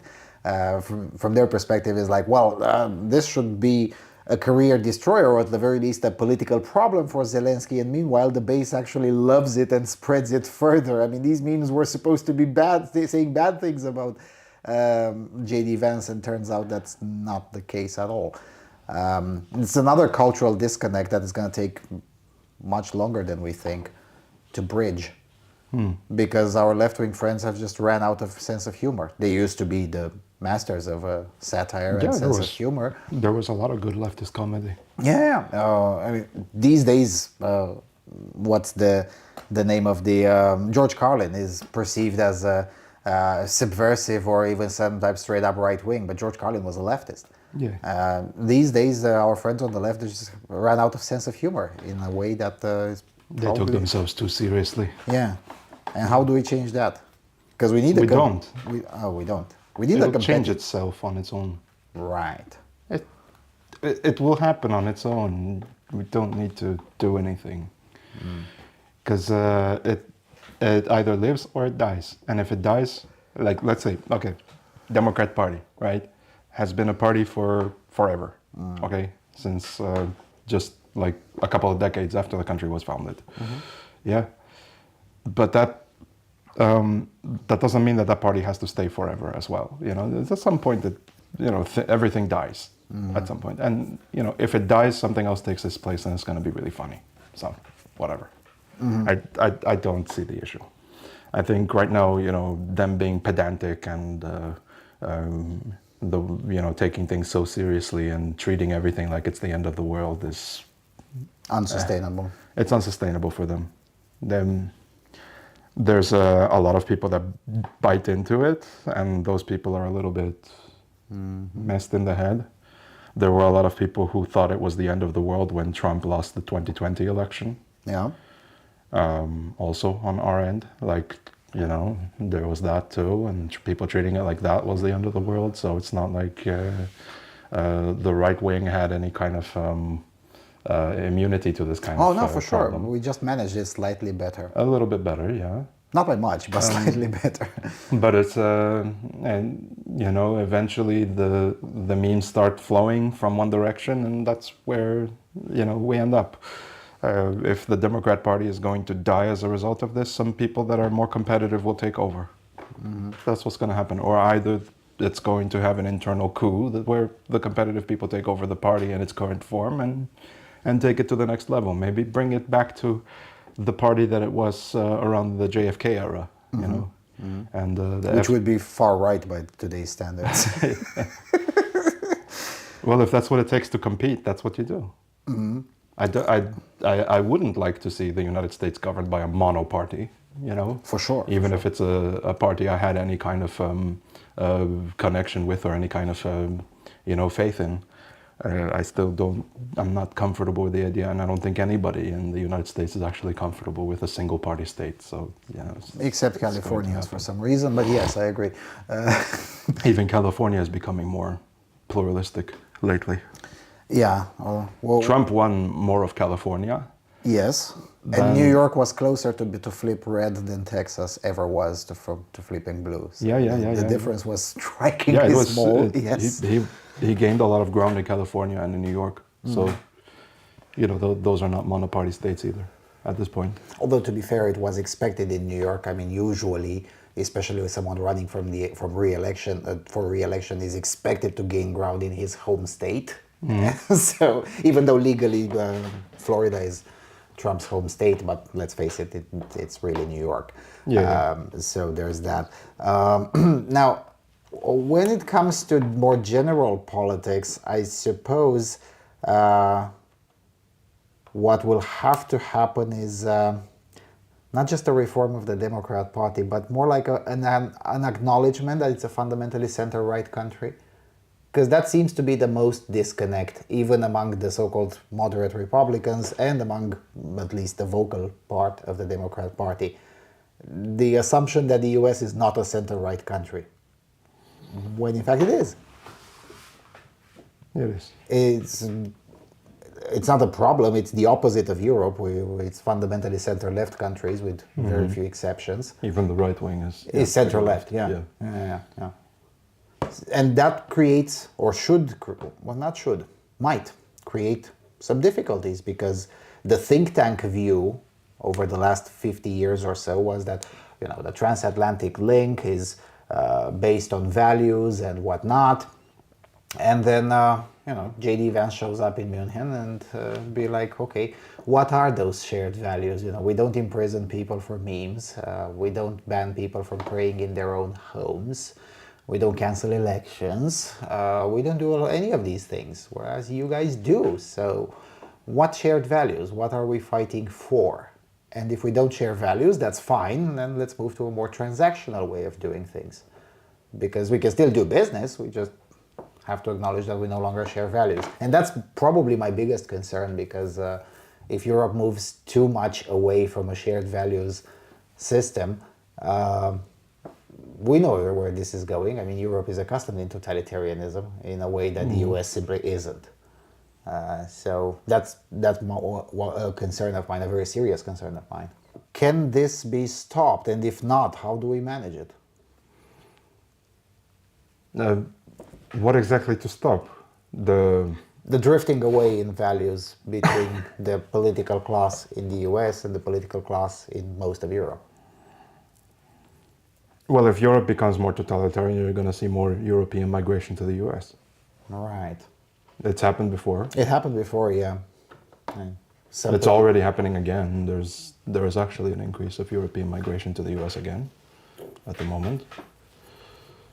Not enormous, not like Oregon Trail levels of proportions. Or the times when half of Sweden comes to the US. Yes, it was. I was about to bring the example of Sweden and Italy, both losing significant portions of their populations to the US. It's not quite happening that way, but little drips and drops are just going to happen naturally. I don't think that Europe is in such a threat to be totalitarian.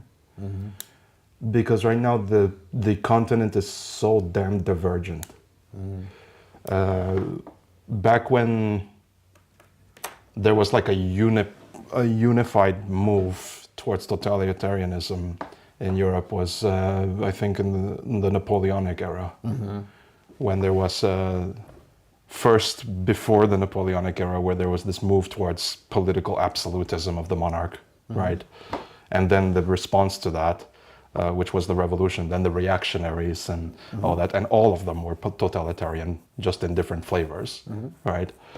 Then you had the emperorship of Napoleon, then you had all of this shit was happening, and meanwhile everybody was fleeing the country, but there was always this shift of most, or if not all, of the continent towards one particular ideology, another ideology, or but the one thing they all had in common is that one form of totalitarianism had to exist, right? Either a technocracy, or corporatism, or we're not talking about the corporatism libertarians are talking about, we're talking about the original definition of it, and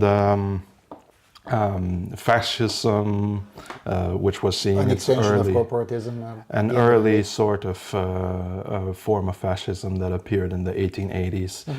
You've always had this, and Europe is not really quite that continent at this moment. So I don't really see a very widespread desire for totalitarianism, but I do think that there's going to be like, well, if this is the medicine I can offer, I'm going to have to offer that. Like with Romania canceling its elections, if the rules-based people, the Eurocrats are okay with Romania canceling its elections, they shouldn't be surprised when the pendulum swings and the other guys want to cancel an election to prevent them from winning. The Pandora's box is starting to open in certain pockets in this country in particular as well. But I don't think there's going to be a widespread phenomenon. I just don't. I have serious doubts about that. Fair. Because even some of the people in the more leftish think tanks in the US, although they tend to agree with the hybrid regime in Bucharest that the cancelling of the election was probably not a terrible idea, even they tend to say yes, but still cancelling the election is something that we regard as inconceivable and absolutely It's throwing away haram. the democratic will of people. Like J.D. Vance said, right? And this is where I do think he made a very salient point in the Munich speech, where he said, if a couple of $100,000 in campaign financing is enough to overthrow your democracy It wasn't and much of a require you to democracy. defend it, it wasn't much of one to begin with.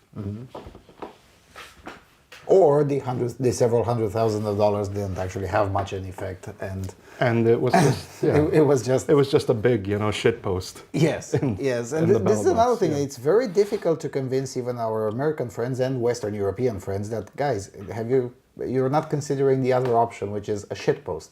Yeah. Why exactly shouldn't we have a president's shitpost? I mean, I didn't vote for the guy, but why shouldn't we have a president that's a shitpost? And again, it's probably going to be a shitpost anyway now with the rerun. It's very difficult to make any predictions who's going to be the next president, but it's probably going to be a shitpost, or at least the final will be between a shitpost. I don't think that Romania is in as much danger as some of these people are saying it is. What was this? I've seen this a lot coming from moderately right-wing circles in Romania, saying that this is proof that we live in a tyranny or something like that. I wouldn't really put it that far. I think it's a big oopsie that happened. For sure. I think it's the big oopsie of the 21st century that Romania has done right now, because I don't think that was very healthy to the political system. But I've seen worse. Oh yeah, And and Romania itself has seen worse. Yeah. Far worse. I think the most significant political crisis I've lived through in this country, because I came here in 2008, right? So I haven't been here very long. But what I've lived through was that moment when we kept changing prime ministers like underwear. Nothing got done, absolutely nothing. And, it was like one big dumpster fire. That was pretty fucked up. That happened several times. Yeah. And, the country survived. The The first birds were time still it chirping in the morning, the sun rose, planes were landing on the runway next to my house, Yeah, the first time it happened, it created a lot of concern, but then everyone got used to it, and then it happened multiple times. There were multiple periods when we kept on changing the president. Yeah. Last time between 2020 and 2023. It was like And I seven remember prime people saying that it was going to be hell on earth if Basescu would win the election. And I was thinking to myself, what are you even talking about? He had been president for 5 years prior to that. I mean, Yeah. And 2009, I remember seeing Mircea Joana celebrating his victory, and then his face just dropping as soon as they did the recount and they found out that Basescu actually won. That was funny. This is a country should be a little bit more accustomed to political honks. It's always been that way, and it's always made it for really good television, like Trump says. for sure. All we're missing is a troll Especially candidate, but other than that, yes. It's a shame that Corneliu Vadim Tudor died. That was one of the best troll candidates we've had. For sure, and no one has Or been Dan Diaconescu.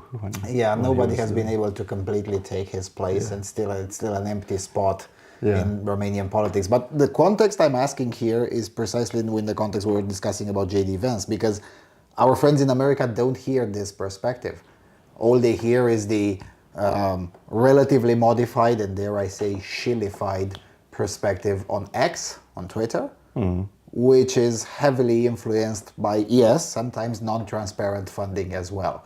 Like I'm thinking, for instance, that guy Mario, whatever, that is Elon Musk's secretary. And we know he got paid to shill for Călin Georgescu, but who paid for that? Well, that's still unknown. We have reasonable suspicions, but we can't know for sure. And legally, he committed no crime.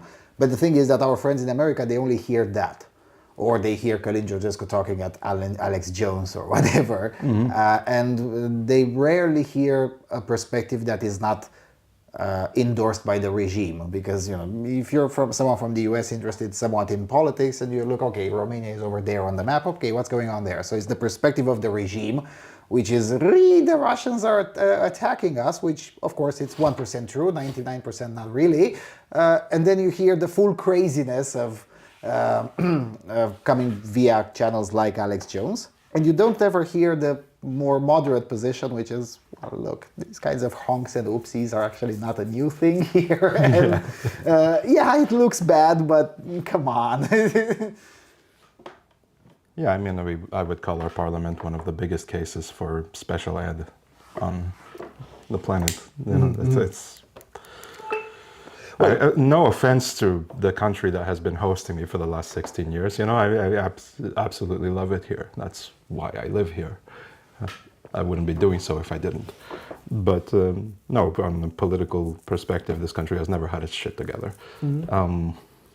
Even during the Ceausescu regime, I mean, there was so many. And maybe that's not a bad thing, and that's okay. But I don't know if America's attention is really focused that much on that. I don't think so. I really don't think that there's going to be this massive drift where the United States starts abandoning Europe. It does seem unlikely, yeah. It's unlikely. And don't forget, the first one who started the abandonment was Europe. Yeah, for sure. With its walled garden, it calls a common market. You know, and, which is a medieval customs union at the end of the day. Yeah, and it's. I know that a lot of people are complaining about Trump's tariffs, but think of it from this perspective. The tariffs are kind of retaliatory, and I would hope that they stay retaliatory instead of permanent. But this is a maneuver, I'm hoping, to try to get the rest of the world to open up a little bit more to the American market, because lately it's been just all this protectionism against the United States, and the United States being expected to completely accept it and be and like, have yeah, unilaterally open sing trade. kumbaya with everybody who's trying to punish it. Now, to be fair, there is a fair argument against it. I mean, Milton Friedman explained it pretty well, that even unilateral free trade is probably overall a good thing for most consumers. And secondly, there is also the argument that the Trump administration is heavily obsessed with the trade deficit, even when it shouldn't be. So in some aspects, in some sectors, it's probably a good thing to be. If your economy is big enough, a trade deficit doesn't mean much. I agree, but the Trump administration doesn't. So, you know, in some aspects, it's probably a good thing to be concerned about the trade deficit, especially in more strategic sectors. But, you know, being concerned with a trade deficit in bananas, it's probably not a good thing. I mean, you know, Romania has a trade deficit in bananas with Greece. Well, yeah, because bananas can be grown in Greece and not here. So, you know, it will always have a trade deficit. There are some parts of this country where I can barely grow tomatoes. Yes. Yeah. So Finland definitely has a trade deficit with most of Europe when it comes to vegetables. Goods, yeah, because good luck raising vegetables in Finland most of the year. It's just not possible. They tried to raise bananas in Finland. I think there's a strain of cabbage that they have that is really good. Yeah, sure. But there was a company that tried to grow bananas in Finland. And they did it, and they're like, okay, now we have to sell them. It's going to be 45 euros per kilo. Nobody wanted them, so there's that. I mean, there is something to be said about the current administration in Washington being a bit too harsh on the trade deficit and all of that. But on the other hand, yes, the tariffs that the EU applies to the US are real, and they're not particularly Think friendly. of it this way, the Americans right now are panicking that a GPU, graphics processing unit, costs about, from a generation or two ago, costs about $400. Here we pay over 1,000 for them. Yes. And it's not because the Americans are making it expensive. It's not because the Chinese are making it expensive. No, it's the European Commission. It's the European Commission that makes it expensive. Yes. One of the GoPros that I use to film footage like this is from Ukraine, was sent to me as a donation by an American friend. I had to pay a tariff for it. So even though he sent it to me for free, I still had to pay an extra 60 or 70 euros. And 90% of that amount went to the European Commission. And the rest of it was the processing fee of the Romanian government. Well, there is one of the nice things about Romania. Unfortunately, I don't have it in this city, but in some cities, you can do vama la tocmeală, you know, as it's known. Yes, but just, that only works if you're using certain post services. With others, the custom duty is paid in the Netherlands where it lands. So no, you can't negotiate. You know the Dutch, they always have something stuck up their arse and they're very anal retentive. They'll never negotiate these things. They'll negotiate Swamp the bigger Germans. ones. Yeah, swamp Germans. They would negotiate the bigger ones, but not the smaller ones. Okay, how's Dodge doing? I mean, from its stated mission, it's probably failing, but as an ideological benefit, has been amazing, wasn't it? I couldn't put it more succinctly. Sure. My only thing is, and I'll be a little bit of a devil's advocate here, is that I think the moving fast and breaking things mentality of the IT sector that Elon Musk brings with him is a little bit overblown. It's a little bit too much. Why is that? There have been quite a few departments. Can't really name too many off the top of my head. I mean, there was some in the Department of Health and Human Services, for example, where there was firings of staff that actually were essential. And he was like, oh, wait, no. And he started trying to bring them back into the department. You know, not really exactly a good look when you're trying to do that as a federal entity. I understand the whole idea to try to do, you know, take a page from Balcerowicz's book in post-communist Poland, when he started to slash all the government services and stuff like that. But even then, when Poland was trying to, let me provide a little more context because I'm being too autistic here. When Poland was slashing its own bureaucracies that were post-Soviet, right, that were remnants of the Soviet era. Even then, it was a little bit more calculated than what is being done right now on by Elon Musk. Yeah, and I think, you know, you have to step back a little bit to see, is it actually essential? Is it not? Remains controversial in Poland to this day, but by the same token, even the people who consider him controversial are like, well, atât s-a putut. That's all that could have been done. Overall, it was probably not a bad idea, although multiple fuck-ups did happen during Leszek Balcerowicz's implementation of the economic plan. Probably Dodge will go down similarly. That is to say, Probably, yeah. It will create On a the lot other of hand, scandals. But the long-term result for Poland is probably going to be reflected in the United States. Poland right now is a much less bureaucratic country than Romania. and then most of Europe, yeah, with very few exceptions. It has very little price overhead compared to most of Europe when it comes to acquisitions of government, when it comes to even the price of goods, right? Because the regulatory compliance requirements are not as stark as they are in Romania. Romania does still have an incredible bar of entry with its cost of compliance. Right.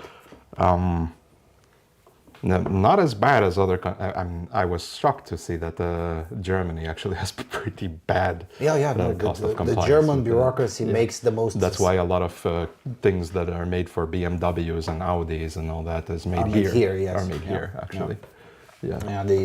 The worst Romanian bureaucracy is still better than the most effective German bureaucracy. I mean, that's just reality.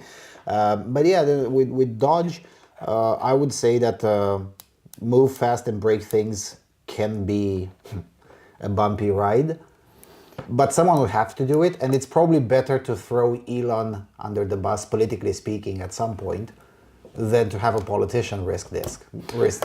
I just personally, I'm gonna admit I have a personal bias here, because it's a mentality I've seen with a lot of clients of mine in the IT industry, and I got very fucked off with the IT industry as a whole, and because of that kind of mentality and how they've approached things. We're just doing things because we can, instead of thinking about whether they should.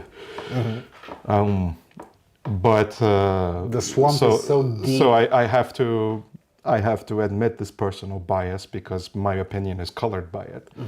And on one hand, I might not be providing very good information with this because of that. Fair. I mean, yeah. I'm sick and tired of the antics of the IT industry as well. I've been sick and tired for 15 years. Yeah, but it could be a good thing.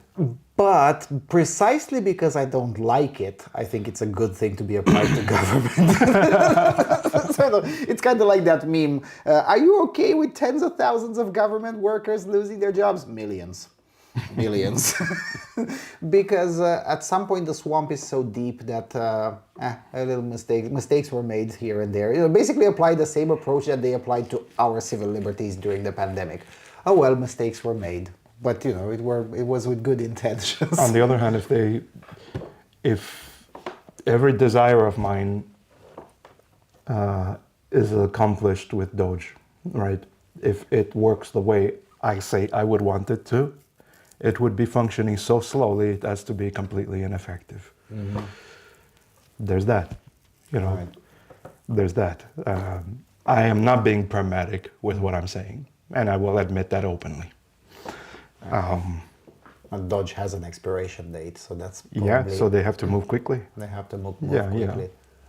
Which makes sense. I mean, Elon Musk doesn't have the time or the energy to deal with federal No, he government still for has to too be. many. He'd prefer to continue milking it. Yeah, there you go. Yes, yes. I mean, one of the main arguments against Elon Musk's work is precisely that. Oh, but my goodness, but he's a grifter, and I'm like, yes, and that's why you put the chief grifter in charge of eliminating grifts, because he probably smells them much faster than anyone else. So there's that, and then there's the problem that is brought routinely, that is to say, Bill Clinton eliminated even more federal workers than Dodge has so far. Probably Dodge will exceed that. And Bill Clinton kicked out about 300,000 federal workers. Probably Dodge in 2 years will be somewhere around that ballpark, maybe slightly higher, so slightly lower. I don't remember and I was alive when Bill Clinton did that. I don't remember that much of a big scandal when Bill Clinton did that. There was a bit. Nowhere near as high whining as it is now. No. There was a little bit. There was a few concerns here and there. And some, I think I remember the Atlantic, or was it the Associated Press, that was saying that there would be, this would have a massive negative effect on the quality of service provided by government and stuff like that. And yeah, but that sounds like a very moderate argument compared to what we're seeing these days. that never really played out quite the way it did. There were some longer waiting times, for example, when you were getting certain papers done. That would happen as well. That sometimes you would wait a month to do something you used to be able to do in a week because there was understaffed. Some of them, there were worries about airline incidents because some of the FAA was also cut, though that didn't really pan out too much because the cut was very tiny. There was not much. I mean, if you want somebody to be overstaffed, we did talk about it, I would much prefer that the FAA be overstaffed than understaffed. Fair. And the NTSB as well. No, as far as general effect, it was less than people said it would be. And they were actually saying afterwards they were very happy that it actually didn't turn out to be quite as bad. Yeah, but even the most unhinged reactions to Clinton's firing rounds were nowhere near as bad as the moderate ones today. No, because they had the humility to admit when they were like, okay, maybe I was wrong about this, and it was okay. The journalistic class, the chattering classes were just like, yeah, we were wrong. Yeah, that's a change for the worse. Yeah, and nowadays that doesn't happen. That doesn't happen. There was a moment, like I remember the first time that Trump was elected, the first time he won an election in 2016. And what was that guy from Good Morning America who actually had this very well thought out statement that he made, that he said, we created this phenomenon. And we ultimately are responsible for the panic that was spread in the country, and we have to examine ourselves and look into it. But besides that, nothing really much was done. Nobody really had any introspective moment, a come to Jesus moment to think, maybe I'm acting completely against the will of the people of the US and I don't know them well enough and probably I should get to know them. That's not happening now. They prefer to be in their little ivory towers completely out of touch with reality. That's the problem. Yeah, but when I look at, and I'm sure I'll get jumped over for saying this, but the first place you look is where the feds are talking. So that would be, I don't know, our Fed News, for instance, where you see the reactions are straight up unhinged, like, oh my goodness, it's gonna be an apocalypse and A genocide, they were even saying. yeah, millions of people will die from poisoned water because. Wait, I actually replied to the guy who talked about genocide. There was one guy who posted. I wish I could find it. I think it's been deleted till now. Should have kept the screenshot. I actually replied to him and I said, "So you admit that feds are genetically created?" And it also doesn't help because at this point the discussion about Dodge has exceeded the existence of the Department of Government Efficiency itself, because in the meantime we found out all sorts of crazy shit, like for instance portions of the NSA is just Redditors with a trans fetish, but with unlimited budgets. So it's all sorts of this kind of crap, which is generally under the umbrella of Dodge, even though this one is the responsibility of the DNI, I think. The feds can correct me if I'm wrong with that, if they still have a job. If not, even better, now they can correct me because they have plenty of spare time. But no, seriously, there's so much in the swamp. I mean, it just lends credence to the 2016 slogan, "Drain the swamp." It turns out that the swamp is not only real, we all knew it was real, but is much, much deeper than even the most pessimistic estimations that we had a decade ago. It's just really, really deeper, and I would hope the effort is successful simply because I want to see it replicated in Europe. I'm very curious how many of these weirdos are in our versions of the Muhabbarat.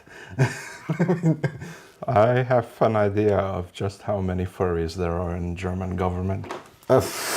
I'm more aware than I would have ever liked to be. I would have preferred not to know, but there we go, here we are. Yeah, it's another thing. I mean, some of the things we find out about various governments is that, do we really have to know this? Yeah, I would have preferred to live my life without knowing some of these things. But by the same token, you're like, okay, now that we know, can we clean it up? Seriously, do we really need so many of these people? I'm not necessarily fully on board with a chainsaw approach, although it does seem that in most cases a chainsaw approach is probably the better. Afuera, yes. Because if the top tier intelligence of the world, allegedly, is full of Redditors with a trans fetish using government computers to discuss the most disgusting aspects of their fetishes, I'm like, you know what, maybe Afuera has a point. Maybe just put more fuel in the chainsaw and let's just get over with it. Because it probably happened precisely because it's been more than 30 years since the last round of firings. Yeah, no, it's the whole humble servant mentality, trying to perform his duty to his country, this idea that we have of everybody who works in government, and that's not exactly true. That's one thing we're better off in Romania. We don't have this mentality. Yeah, everybody's in it for a grift, including the humble servants. Not that it's exactly wrong every single point, every single time, but a closer examination of the state is often bound to reveal very unpleasant things, especially when you haven't been doing it for a very long time. And now, I don't know. I think that what we have discovered is just surface level. For sure. Things go much, much deeper than that, considering the fact that so many Americans are on disability. I wouldn't think that, I know that America has a little bit of a problem with general health.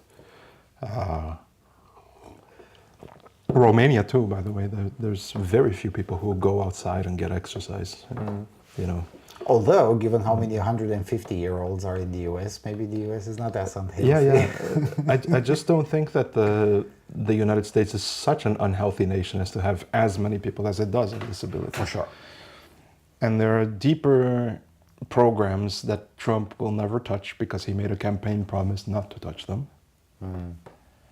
And herein lies the problem. The whole auditing process that has been done so far is just trying to find things that have a good headline, right? And kind of funny, whatever. But it's still not really addressing the core issue of American government spending, which is the entitlements that nobody wants to touch. Nobody wants to touch it. So what you're saying is that the US needs a Băsescu. I don't know if it's getting that. It's too much of a sacred cow in the US. Because, entitlements were a sacred cow here as well until they weren't.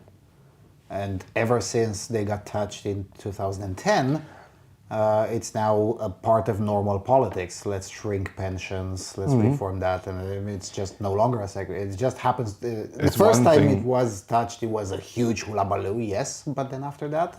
It's one thing to do that with 20 million people. It's another one to do it entirely with a country that's almost 500 million, Right. And a lot of those people not documented. A lot of those people living in states that are very protective of those entitlements. And a lot of those people with the right to vote. It's a deeper and much more mammoth problem to solve in the US. Right, although the one with disability could be solved by a simple reform of the system. You grandfather in all of the existent ones, but then, from T0, from this moment on, the criteria will be this. Is that enough? Long term, yes. Short term, no. Yeah. Well, better start now, right? Yeah, pretty much. Yeah. And that raises the question, how do you get a Congress to approve that? Because a lot of the You don't. Ah, right. You just simply don't. Yeah, I was having a conversation with a Ukrainian libertarian, Ukrainian American, whatever, and he was talking about, is it too much to ask to have at least 100 members of the Congress like Thomas Massey? And Yes. my response was, to be honest, yes. Yes. 100%. Yes. Yeah. Yes. No. There's too much. It's not just the entitlements, it's the corporate subsidies, it's the, the libertarians have a point when they're talking about, it's not just welfare, it's also corporate welfare. That's the problem. That's a big, big problem. And we have one of the best welfare queens we've ever had in the US, leading Doge itself. Yes. This is one other aspect that our friends on the left don't understand about us. They're like, look, we're posting Elon Musk memes, but we don't have a statue of Elon Musk. We actually don't worship at the guy. We're not big fans of him either. There are people who do, though. There are, but I suspect a lot of those do it for the great Elon Musk bucks that come through high engaged threads on Twitter or X, whatever. I don't think there's too many people who are genuine fans of Elon Musk.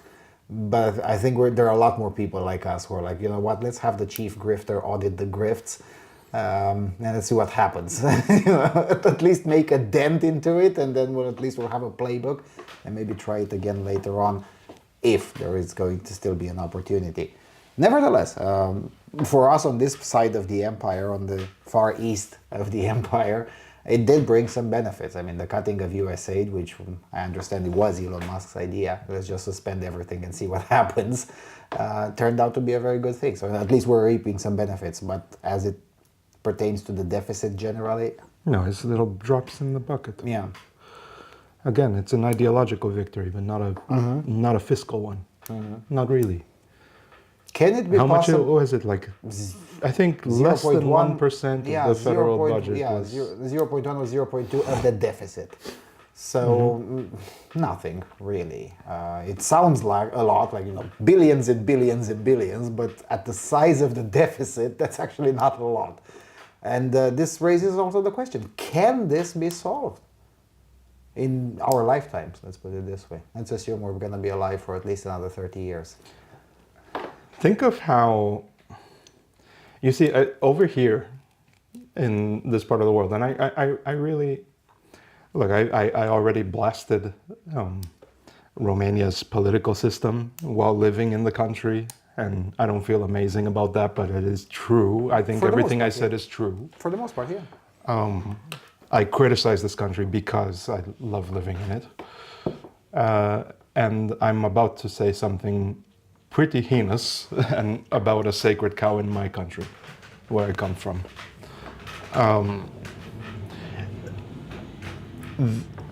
Over here, the amount of credit card debt is, I think I can number it in one hand, maybe two, with 3 fingers missing. Yeah, it's how much it is in the hundreds of thousands, because it really is negligible. Yeah. It's negligible.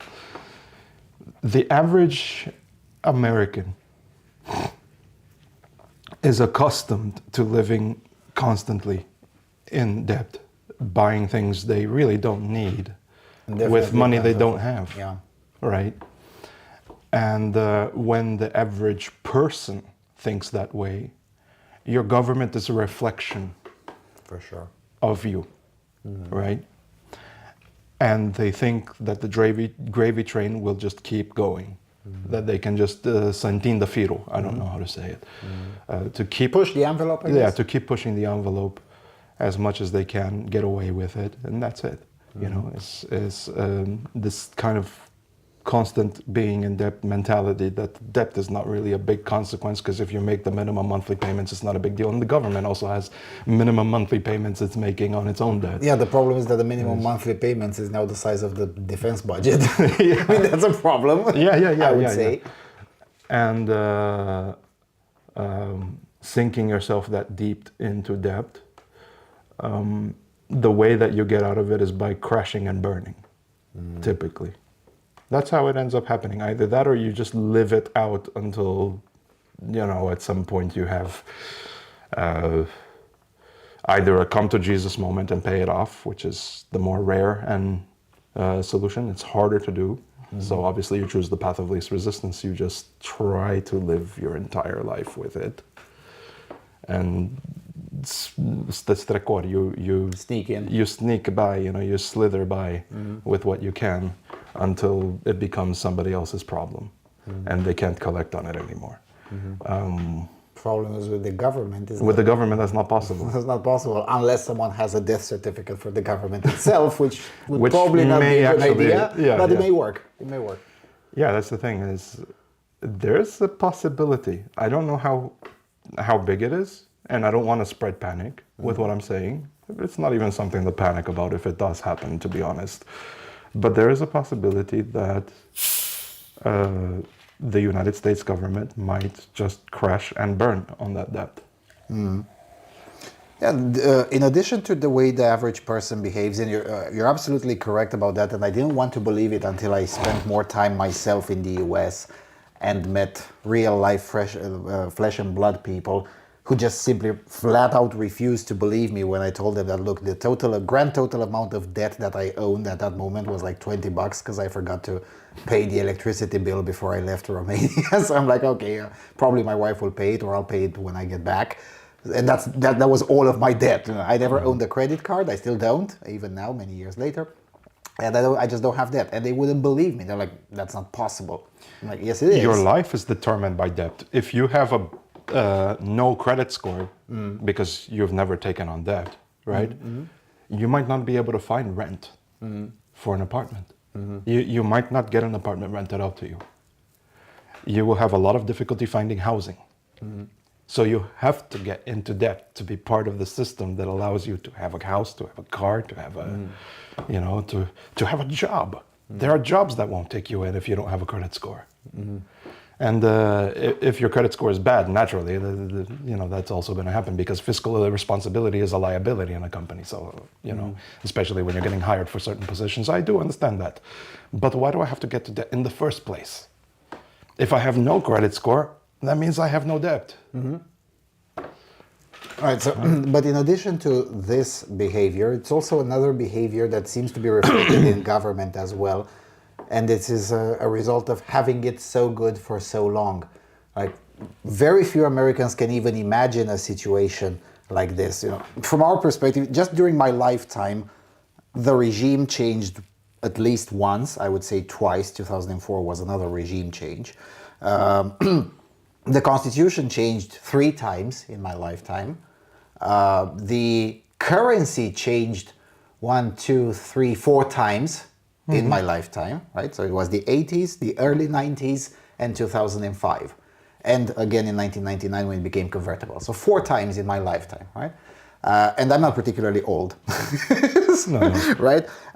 So these, from our perspective, is like, yeah, sure, I guess if things go pretty wrong, let's just hit a hard reset on the whole thing and let's try it again. Whereas in the US, this has never been the case. The government is the nation. And it's been working very similarly. Yeah, sure, things changed in society, but the way the fundamental structure is organized is almost unchanged from 1791. Very few changes and very slow. So the idea of hitting hard reset on the router is unthinkable. It's unthinkable, right? And although that, of course, brought a lot of prosperity to most people living in the US, it also led and is leading to an ossification of the mentality of within the box. The idea of thinking outside of the box becomes dangerous in and of itself. So far, the people who are talking about the national debt with, the doom and gloomers and stuff in 2000 to 2005 Have been proven wrong. have been not really listened to because of the fact that The gravy train still running. Yeah, and we've been kind of able to outgrow that debt for the longest time. Now it's starting to become, we're starting to hit a wall. And there are some people who are listening to like Ben Shapiro, and I don't want to, say anything bad about him. I'm not particularly saying anything bad about him as a person, but this particular argument bothers me. And he's not the only person to say it. I'm just latching on to him because that's the last person I heard say it, saying that there is a possibility we may still outgrow the debt and outgrow the fiscal problems we have because there's still plenty of space left for innovation and AI and this and that. And I think that's putting way too much faith in technologies that themselves are also bubbles. Yes. Because at some point, this whole AI thing is just not going to gain as much traction as it is right now. There are some use cases where I can see that it's very useful, that it has proven itself to be very effective. But enough of it to grow the whole country out of debt? Probably not. No, I don't think that's the golden goose that people are saying it is. That's the thing. It's really an interesting case. Even AI itself says that, by the way, if you ask it the question. For sure. No, it's a really interesting case. I mean, on one hand, and I do this routinely. I blast European countries as being socialist hellholes because they are. But if you look at this particular aspect of debt to GDP, European countries in the last 15 or 20 years have actually done better than the US. Well, that's because they don't have to defend themselves as much either. That's true. But plays a still, I mean, Portugal with communists in government, very honest, like the Communist Party, has managed to decrease its debt to GDP ratio from like 140 to 70 or 75. That's amazing. For a communist government, it's absolutely amazing, no matter how you look at it. Spain, very similarly, moved to beneath 100%. If you do remember this, there was the slogan, the pigs countries, which was Portugal, Ireland, Italy, Greece, and Spain, right? Well, the pigs countries, all of them have lower debt to GDP ratio today. My problem is that this denotes two extremes. One that's not as bad as the other, but still, they're extremes.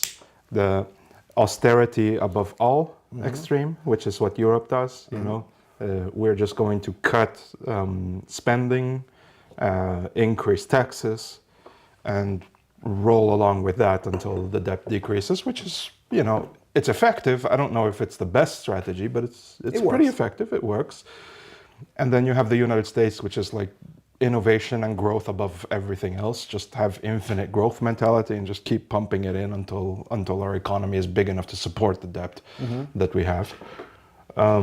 Both strategies have been somewhat effective for the last few decades. I think the austerity one is proving to be a little bit more effective at the moment. But why not combine both? Yeah. Why not have massive cuts to spending, cut regulations, cut the bureaucratic overhead, And have a more growth mentality. and also have a growth mentality where you sponsor and help flourish, and not sponsor, but allow innovation to flourish. Incentivize. There is a lot of innovative potential in Europe. Oh, for sure. That is completely unexploited because of the fact Or it that goes it's to the very, US. Yeah, it goes exactly. It moves to the United States because that's an easier place to grow. Whereas in Europe, if you grow too big, you're going to have to be punished for that. Yeah. From this perspective, the US is better positioned because they already have the growth mentality. So they only need to be convinced of be austere, of yeah. some austerity, which Doge may or may not help, at least ideologically. Whereas the other way around is much more difficult. Europe hasn't had the growth mentality. Even the British, which used to be a very deregulating force, Not anymore. now it's just you have a license for that stovepipe. Yeah, Jesus. Fuck. in many ways, the doomers were somewhat correct. That is to say that the Brits did Brexit so they can do socialism better and faster than the EU. It kind of is true. Yeah. I mean, it kind of is true. Some of the, even regulations on regular people's lives is significantly more restrictive now in Britain than with the western part of the EU, and definitely more restrictive than Eastern Europe. So that would be much more difficult to bring back growth mentality in Europe because we haven't had it for so much time. And even now, the only place where there is some of it is Eastern Europe. Here's where Europe actually is a little bit conservative. Yeah, They're for just sure. very shy Yes. about Yeah. allowing too much growth. I don't know if that's exactly a bad thing in the financial sector, for example, with the banks and their derivative funds and all of Yeah, that's that. probably You've a seen good that thing, yeah. the 2008 financial crisis did not really affect Europe quite as much. It affected Britain quite a bit, but not really the whole of Europe. Quite Depends as on much. who you ask. The Greeks might disagree, but you do no. have a point. Well, they didn't have the same thing the U.S. had. The U.S. experienced quite a bit of complete economic deflation because even though it's not that noticeable because the economy was already big to begin with, it got bloated because of the subprime lending.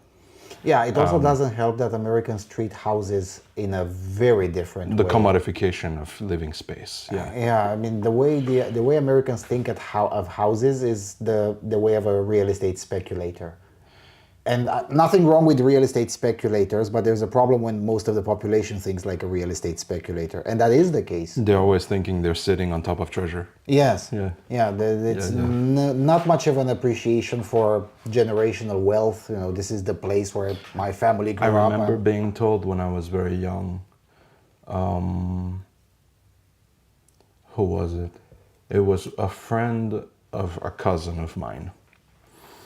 I'm not gonna name him, out of respect, but he told me when I was 16, he said, you gotta work hard so that you can get a condo, and once you have that condo, I finished his sentence and I said, I can live in it, right? And he said, no, now you have an investment that you can sell and rent. And I think, okay, buying rental property is kind of a very good investment. It depends on what kind of Depends on the market. economy you're living in. Yeah. But in Miami, it was. In Miami, Florida, it is a good investment to buy a condominium and rent it out to people, right? But he was thinking of you're going to need to make money off of your purchase of your house. because its value always grows. Yeah, that was the idea. You buy a house so you can sell it. You don't buy a house so you can live in it. You buy a house, make it nice, sell it. So it was just a common thing, an average Joe thing, that you're buying a house, you're living in it because, not living in it, but renovating it and making it, improving it and doing, handyman shit in your house, specifically so that can be an investment for your future. Nobody's thinking I'm getting property because I'm going to defend it with my life and raise my family here. That's not. Warren Buffett still lives in the same house like 50 years ago. Because he's smart. Yeah, that's what I'm thinking. Warren Buffett is a very intelligent all person. we need is just emulate the successful rich man, and they will be so much better. I mean, a lot of these things would just go away overnight. He's not, he doesn't own 75 billion Bugattis. He doesn't have, his house is actually pretty modest for his means. Yeah, for sure. Bill Gates too. Bill Gates' house is pretty modest for his means. Mark Zuckerberg too. I mean, he bought the properties around for privacy reasons, but the actual house in which he stays is not a significant.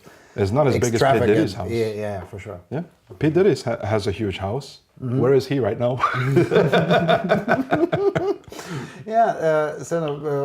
It is a mentality difference, but if we could combine the two of them, both Europe and the US. With the innovation and growth combined with austerity. Yeah, and the inherent conservatism of Europe. And then over time, the taxes can be lowered afterwards because you've outgrown the need to have those high taxes. Because high taxes have not historically been a huge problem for an economy. I know that you and I both dislike being taxed to hell, but being taxed to hell has not really stopped economies from growing as much as the regulatory framework that they live under. Yeah, for example, the guild protections that Italy had over time did erode its influence over the Mediterranean post-Renaissance, when they were overprotective of their own guilds and did not allow them to really compete with the guilds of Alexandria with trade. There's a book on that. I don't remember what it's called. There's even a more contemporary example where Italy finally abolished the guild protections for beach management. This happened last year. Precisely because even though Italy has a much bigger physical space for a thriving tourism industry, its tourism industry was smaller than Tunisia. I mean, how is that even possible? Well, as it turns out, there's guild protections for that. And abolishing those turned out to be a very good idea, although it was a huge scandal. And to her credit, Giorgia Meloni pushed forward regardless of the scandal. We'll see how that works out in the next election. But still, it's a very common thing in Europe. A lot of old money is conservatively protected in a way that stifles innovation. This didn't happen so much in Eastern Europe, and you saw that because there's not much old money. That's why. The immense amount of growth that happened. Well, there was old money before the communists took it all. Yeah, sure. But this gigantic amount of growth that happened post-communism was specifically because they just started to deregulate and allow things to happen. Of course, there were disasters that happened. Romania had very bad privatizations. The privatization of Aro. Pretty much all of Eastern Europe has seen really these honks. Yeah, bad privatization scandals. On the other hand, given putting aside those problems, it was much easier for a Sanche Ugrigorie. It was a lot easier for the, how do I put this in English, for the people who were the small folk get on the first rung of entrepreneurship. Yeah, right. There you go. Yeah. So it still is actually. I mean, in some industries, it still is. The initial investment nowadays is a lot larger. Is a bit higher. Yeah, but Romania has become particularly very bureaucratic. Yeah, but still, if you count it as percentage of one's income, it was still pretty difficult in the 90s as well, because you still needed several hundreds of dollars, which at the time meant... Yeah, but if you were schmecker, you could make it. Yeah, sure. And that's still possible today, but don't tell that to Mr. Cholaku. But although he would know, actually. Because oh, he would know. As a previous owner of a coffee, he probably knows it. Okay, that would require a leftist meme for explaining. Sorry about that, I won't. All right. Another thing that happened recently is the formal ending of the civil war in Syria. And we were chatting on Telegram That happened. well, a week ago, 4 days ago, something like that. Yeah, I think no, the culminated like the day before you came here. Yeah. So the agreement was signed this week, whatever. And we're both saying that it's probably not going to hold for too long. I hope we are wrong. You do hope we're wrong. I mean, I'm a big fan of the Syrian people. Yeah. Not in the sense of them moving by the millions here, but in the sense of having a prosperous Well, when Syria. the Syrian refugee crisis happened, come on, let's be honest, it wasn't. Most of them weren't even Syrian. We know that, but in 2016 it was a far-right thing to say. Now everyone slowly comes around to our point of view that it turned out to be true. Well, duh. But I am a big fan of a prosperous Syria. I'm just still hoping that I'll be living long enough that I can again take the train from Constantinople to Jerusalem and just get off at Damascus for a shopping spree and then keep on going all the way to Jerusalem and sell it. And the reason I'm making this point is not just because I love long train trips, but a reconnection logistically of Turkey and Israel through Syria would actually be very much amazing for the whole of the Middle East and definitely for the western side of the Middle East. That includes Turkey. I think a stable Syria, for example, is very good for Israel. Yes. And that's another aspect, because I was just reading, just before we started filming, that Israel still holds a small portion to its north. So The Golan Heights. Yeah, a bit further north from the Trump Heights. And the announcement now is that's going to hold it for indefinitely until They've advanced beyond it a little bit. Yes, actually. yes. How is that going to work out long term? I understand why Israel is doing it. I just don't think it's a good idea. I have a problem with the. I'm a bit ignorant on the finer details of what happened in the cessation of the civil war. But if they are willing to play nice, Israel is not a country that is going to just go back on its word. So if you can get Israel to promise that concession, to just draw their troops back over time, and you keep your end of the bargain, Israel is a country that can be bargained with. For sure. It's The question is whether this current leadership with, let's face it, I mean, come on, it's Al-Jolani, I mean, it's that guy, which, yeah, his opponents in Europe do have a point. I mean, you know, he's an experienced Islamist and whatnot. But then again, his quote-unquote fans also do have a point, that is to say that guy is a supreme survivor and grifter. And if you pay him enough, he'll be whatever you want. He's also very pragmatic. Yes. So while I can see a relatively peaceful negotiation between Al-Jolani and Israel and Bibi Netanyahu, King Bibi, the problem is at some point he'll have to fuck off, Mr. Al-Jolani, and there will be a new constitutional order in Syria. In 2 years, in 3 years, whatever. That's why I'm thinking it might not be a long peace. Yeah, so now the question is, how does a new order emerge in Syria without a reflaming of the violence? He's going to have to guide it himself in a way that pleases a lot of factions that have very opposing interests. Yeah, so we got the Druzi, the Alawites, the Kurds, and the center of the country. Oh my goodness, that's not gonna be easy. He could call on Daddy US, to Right. help a little bit with it. Because so far he has been making very nice overtures to the US. So maybe that's his plan. Oh, then there is also, of course, the issue of the Sultan. Turkey has its own interests there. But again, with Turkey, you can negotiate. But the US can reason with them. Yes. So. And Turkey would be much more happy to just have a stable place at its south. Yeah, It's been a that's long what I'm time saying. since they've been missing that. Yeah. So there's that. Which would make the Kurds stop doing igloos around the border as well. Well, he just cut a deal with Abdullah Öcalan, remember that guy? Yeah. Just cut a deal with the regime in Ankara. So we might see a cessation of those igloos. but it would still require some sustainable peace in Syria. Because Exactly. even if you can convince the PKK to lay down their weapons, which appears to be happening, okay, great. But if there's still not peace in Syria, then the PKK will have no option than to just pick up weapons again and at least try to keep itself around. So that would be an issue. Yeah.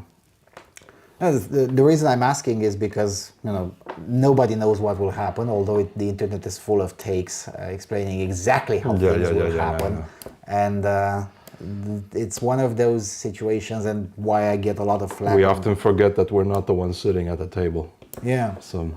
Yeah, that and the internet has been, it's going to probably get worse. Internet commentary is getting full of people who have never been there, have very little to no knowledge of the local context. We've seen similarly with Ukraine. I mean, most of the takes on Ukraine these days on the internet are from people who I'm not sure they're from this planet, let alone from this region. Now, if you're talking about the leadership in Syria right now, maybe they could make use of how exhausted everybody is. To just 13 years of civil war accept is a long them time. having a plan shoehorned down their throats for a while. Al-Jolani is competent enough to do that. Problem is how long it takes, how long the peace lasts. We can bet for the next several months, but can we bet for the next several years? How comes up? It all depends on how traumatized they are. If they are sufficiently traumatized by what happened and don't want it to ever happen again, there's enough inertia there, then I think that everybody's going to prefer a solution that it doesn't make them completely happy, but at least somewhat acknowledges that, I think having a somewhat pluralistic society in this case would actually make sense. Yeah, a federal republic-ish will have to be the... with some autonomy, here and there. Yeah, especially with the Druzi and the Kurds. It's kind of difficult otherwise. Yeah, exactly. At least for anyone who's been there. Now, the reason I'm asking is because there is also a Russian link there as well. There's the way Russia has been able to project power in Africa was through the military bases in Syria. So kicking Russia out should be our objective there, really. And that's another aspect, because Russia is now trying to negotiate itself to stay in Syria, at least for a longer while, allegedly as a counterbalance to the increasingly big Turkish influence. And we're once again in that situation where we have to support the Ottomans just because. And this is another thing, the western part of the current empire historically has had a terrible relationship with the Ottomans. And that this fuels a lot of panic porn in our region with this appearance that the US aligns itself with Russia, although we both know that's not exactly the case, at least not yet. But if that turns out to be the case, then that will be a problem, because we're not kicking Russia out of Syria. And from our perspective here in Romania, Syria is just 1.5 hour flight from here. It's not far away. It's in the immediate vicinity, basically. Yeah. And there's a direct train from here to Istanbul. It's really not far away, seriously. And that's why I find it fascinating when I see commentators living 7,000 kilometers away and they're like very, very concerned about things in Turkey or in Syria. And I'm like, we live next to it and we're not chimping out that much. Yeah, and how does this bode with the isolationists, really? Because you said you're going to, Al-Jolani could run to the US, but how does that bode with the isolationists? I mean, aren't they sick and tired of Middle Trump is Eastern? not exactly an isolationist, he's a Trumpist. True. It's J.D. Vance who's the isolationist. And Rubio is not an isolationist. Oh, Rubio is He not chose, so look at Trump's staff picks. There's like one, I think, isolationist, and that's it. That woman, I forgot her name. From the DNI, Gabbard. Tulsi Gabbard. Yeah, That's the only one. Yeah, she's an isolationist for sure. Yeah. Yeah. Although she's an isolationist, but she used to like Assad. And she coughs in Cyrillic. a And little she bit, yeah. sometimes coughs in Cyrillic. I don't think she's a straight up Russian asset, but she definitely coughs in Cyrillic more often than she should. But most of the other staff is not isolationist, that's for sure. Yeah. I will see what happens. So he surrounded himself with people that might there is a more actually want to ideological adopt the diversity. strategy. Yeah, there is. And this guy Waltz, right? He's more interested in making sure that we can underpin Russia's interest in other parts of the world as well. And probably, hopefully, this time around we'll support Turkey more. We're looking at the map wherever there's a Turkish presence in Africa, and it I does was look. shocked to see It does look like it's higher than the Russian presence in Africa, which I'll probably end up eating these words, but for now I will say that it's a good news. I'm generally trusting Turkey a bit more than Russia, and it's probably colored by history from a Romanian point of view. Although we've been at war with the Turks for like 600 years before we finally made peace, we could always rely on them to actually observe the treaties signed, which is simply not the case with Russia. so many people saying that we should kick Turkey out of NATO. But yeah, that's a terrible idea. That's a terrible idea. And you have to understand how Turkey operates. When it is friendly to Russia, it's not doing it because it loves Russia. When it's friendly to Russia, it's doing so because it wants the US to do something. It wants a concession from other people. It's not trying to buddy up with Russia. They've never been friends with Russia. And also for economic reasons. I mean, bleeding Russia dry of stuff is very fashionable these days. I mean, it's not just Turkey doing it. India does it as well. And several other... China itself is bleeding Russia dry these days. I mean, it's just a fashionable thing to do. The Azeris are doing it as well. And, Azerbaijan is a small place, but it's still very much active in bleeding Russia dry. So that's another... It's probably a downside of getting everything public. I mean, these kinds of conversations used to not be have in public in the past. It was more like specialized magazines and things like that, what we call today paywalled channels, whereas now it's very much open in public. Everyone has an opinion on geopolitics, and that's a good thing on one hand because it comes with new ideas, but it's also a bad thing because it comes with a lot of passionate people who tend to with distort very things. special ideas. With very special ideas, yes. All right, so we did touch a little bit on the shit show in Romania. Maybe we should do that a little bit more, and then we can wrap this up. Sure. Who's our next president? Băsescu would be nice. Of the current one that are running. So for now we have for sure the mayor of Bucharest, the president of our... The mayor, Nicu Șoldan. Nicu Șoldan, yes. So the president of ECR/our whatever, Simeon. Elena Lasconi, of course, and the regime's candidate, Căin Antonescu. That will be these four who are definitely running. We'll see. Șoșoacă is trying again. She'll probably be rejected again. So there's that. And there seems to be the girl from Sibiu, actually, the one that started up the youth party, which is actually a very old party, Mrs. Gavrila, who is probably also going to run as a backup plan for the sovereignist/far right/ whatever you want to call it. I don't know why sovereignism has become a bad word. Why does a contingent of Romania actually believe being a sovereign nation is a bad thing? Yeah, not to mention that actually being pro-sovereignty is mandatory through the constitution. Exactly. It's in the first article. Yeah, it is in the first article. But that's why I'm saying sovereignist with scare quotes, because it's a misnomer, but a misnomer that the socially conservative right just prefer to appropriate it from the Eurocrats, be like, oh, so you guys think sovereignist is a bad thing? Okay, fine. We're going to take this one and turn it into a very good thing because you suck. Nice propaganda move. We'll see if it works. But are you concerned in any way, shape, or form about the next regime? Because you know how these things It's go. inconsequential. We're talking about a presidential election. It's not the same thing as the United States. The president doesn't have any power anyway to do much. So Can appoint new prosecutors, can appoint the chiefs Sure, of the... but no, the only person I've ever seen there were two presidents that I've seen make very good use of the presidency, Nastase and Basescu. Nastase wasn't the president, he was prime minister. Sorry, then I would go to Iliescu. Iliescu, sorry, yeah. that was confusing. How could I possibly confuse that? Anyway. Nastase wanted to be president, but Yeah. it sometimes happens, yeah. Yeah, the last president. So, our presidents generally don't have balls. I don't think Simeon is going to make things any different if he does win.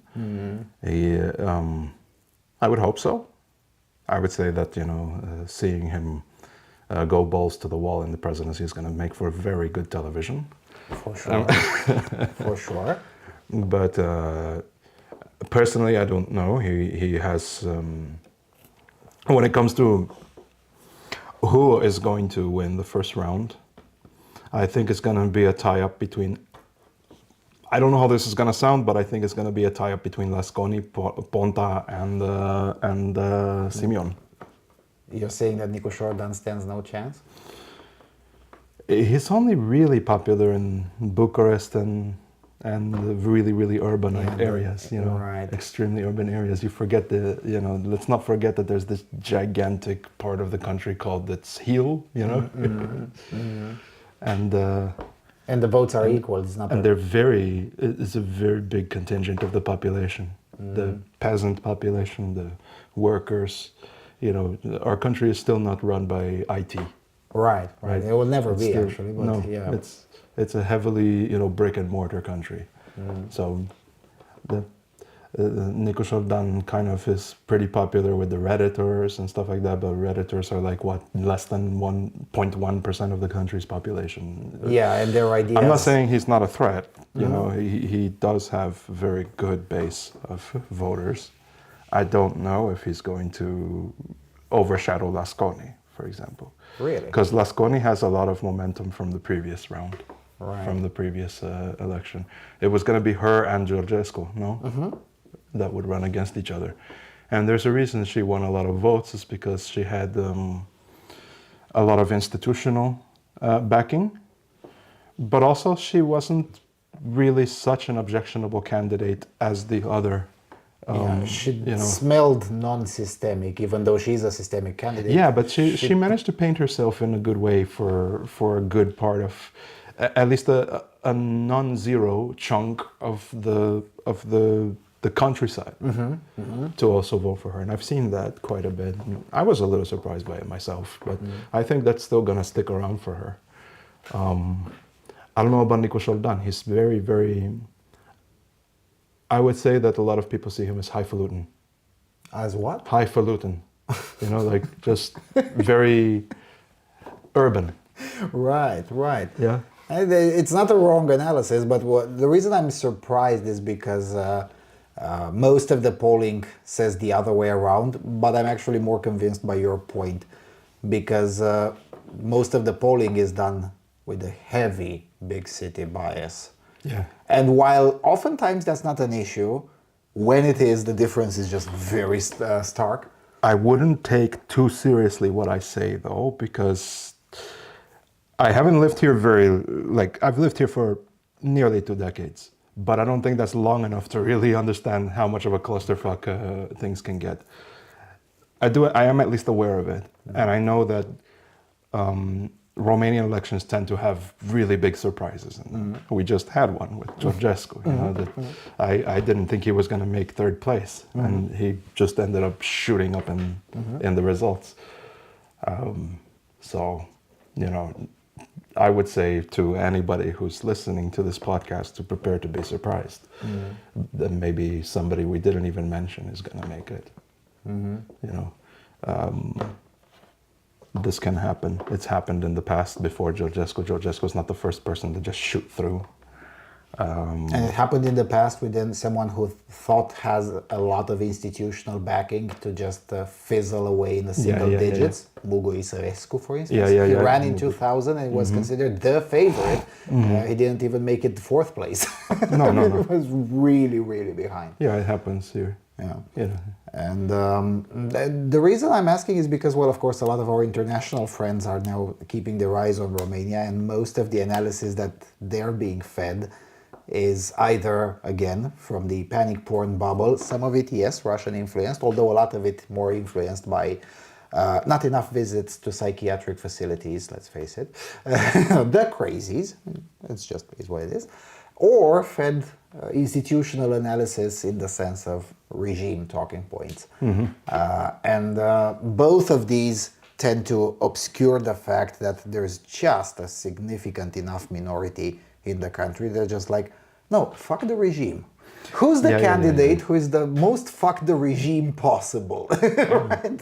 You just check the box. Yeah, let's stamp on that don't one. even pay attention to the policies. Yeah, yeah, pretty much.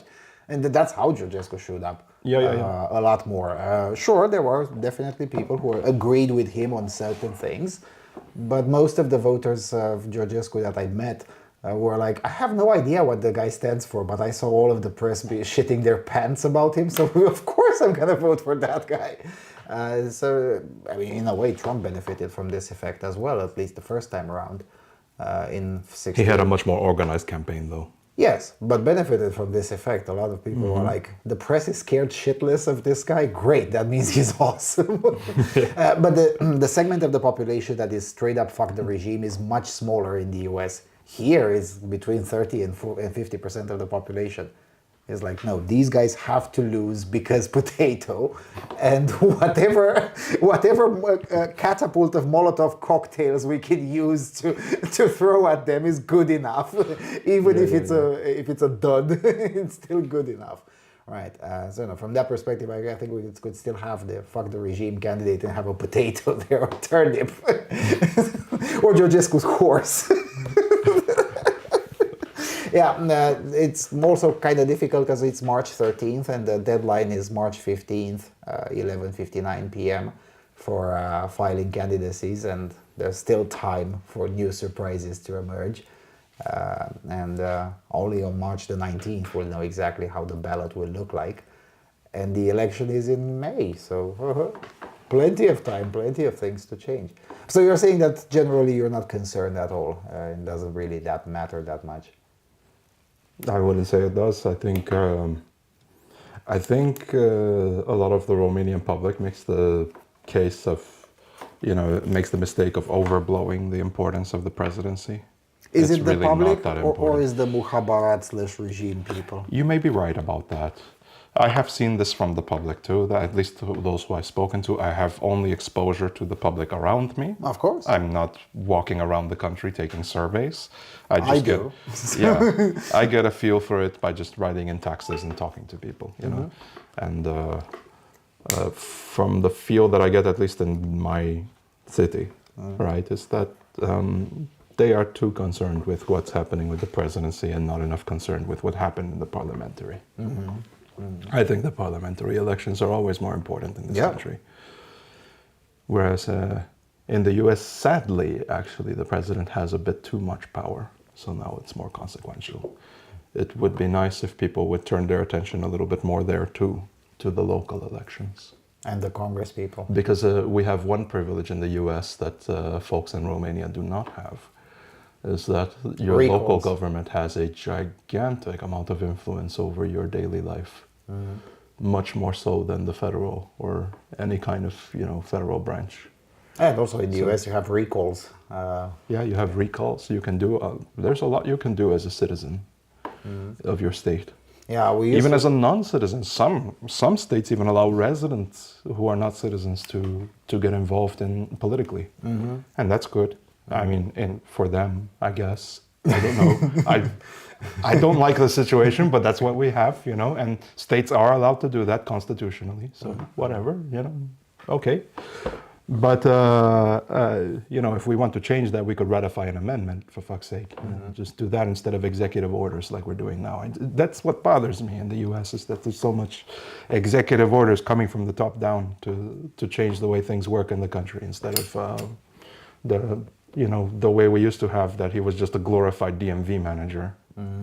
Yeah, whereas here the impression is that the president can do a lot of things, but it can't. No, he can't. The presidency of Romania is very stunted.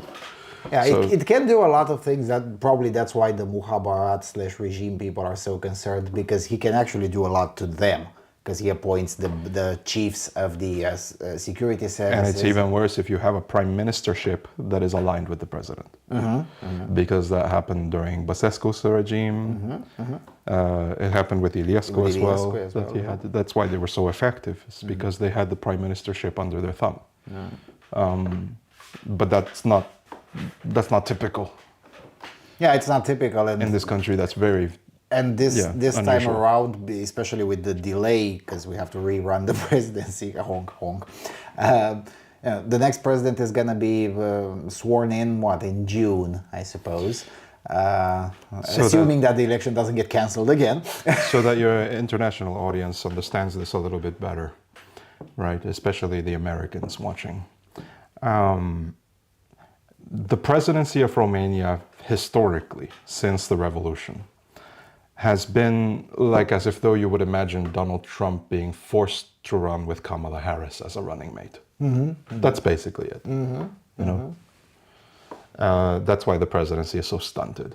Yeah, and ever since the constitutional reform that created this gap, because in the past it was 4 years of president and 4 years of parliament overlapped with each other at the same time. So as a result, it was routinely the case that the prime minister was aligned with the president. Since 2004, the president is 5 years, the parliament is 4 years. So almost always it's a mishap. And there's snap elections all the time now. Yeah, no, not snap elections, but votes of no confidence. Votes of no confidence, Yeah, there you snap go. elections are actually very difficult. In Bulgaria, they're very common. This next week, there's going to be the 8th election in under 4 years. Bulgaria has common snap elections. We don't, unfortunately. But necessarily, the prime minister is rarely aligned with the president, which... At first, it was just a weird quirk of the constitutional reform, but nowadays I'm meeting more and more of my fellow citizens who are intentionally voting split. They're like, no, let's have this guy president, but that party, the opposite party, to have the first shot at forming the government, to make sure that they argue with each other. So, and that's something that you can't do in the US, because the presidency and the prime minister is the same person, right? But I don't know, is it on one, I've heard a lot of criticism, even you said that, well, nothing gets done when situation is like that, but is it really such a bad thing? Given But that also means that nothing gets abrogated. Right. Although the parliament can abolish laws. But they rarely ever do. Rarely ever do, yeah. And because the presidency doesn't have as strong a bully pulpit as it does in the United States, you can't have things like what Trump is doing, where for every regulation passed, 10 regulations have to be Yeah, no, abrogated. the prime minister could do that here. He could, but he won't. He won't, yeah. At least not the current one, for sure. There's a lot of tradition governing how parliamentary procedure is done in Romania, and a lot of what people expect the prime minister to do. And the parliament, because they are able to use that vote of no confidence laying over the head of the prime minister, makes it very difficult for the prime minister to actually do something so radical. Right. So, unless in rare situations where they get 2/3 of the parliament, which happened exactly once. exactly. So the stars have to align a lot for something like that to happen right. in this country.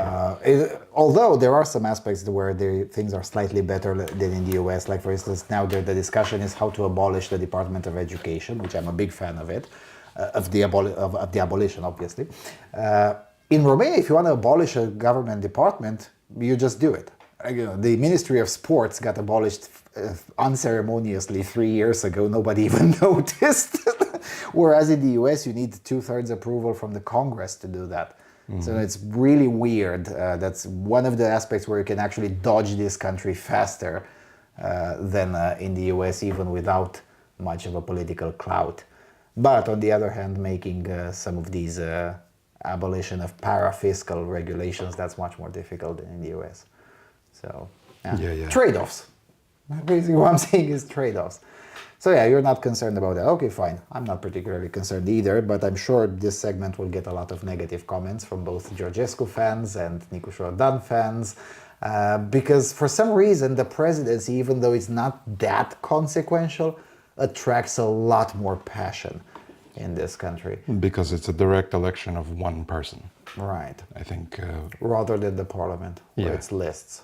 yeah, where it's just, yeah. Yeah, but you could read the lists, and it's usually local personalities. But that it's run. work, man. Yeah, it's work. That's true. It's work. It takes more than 3 minutes. Come on. It does. It does. It does. It takes around 10 or 15. Yeah. So there's that. Alrighty. I guess I hit all of the list.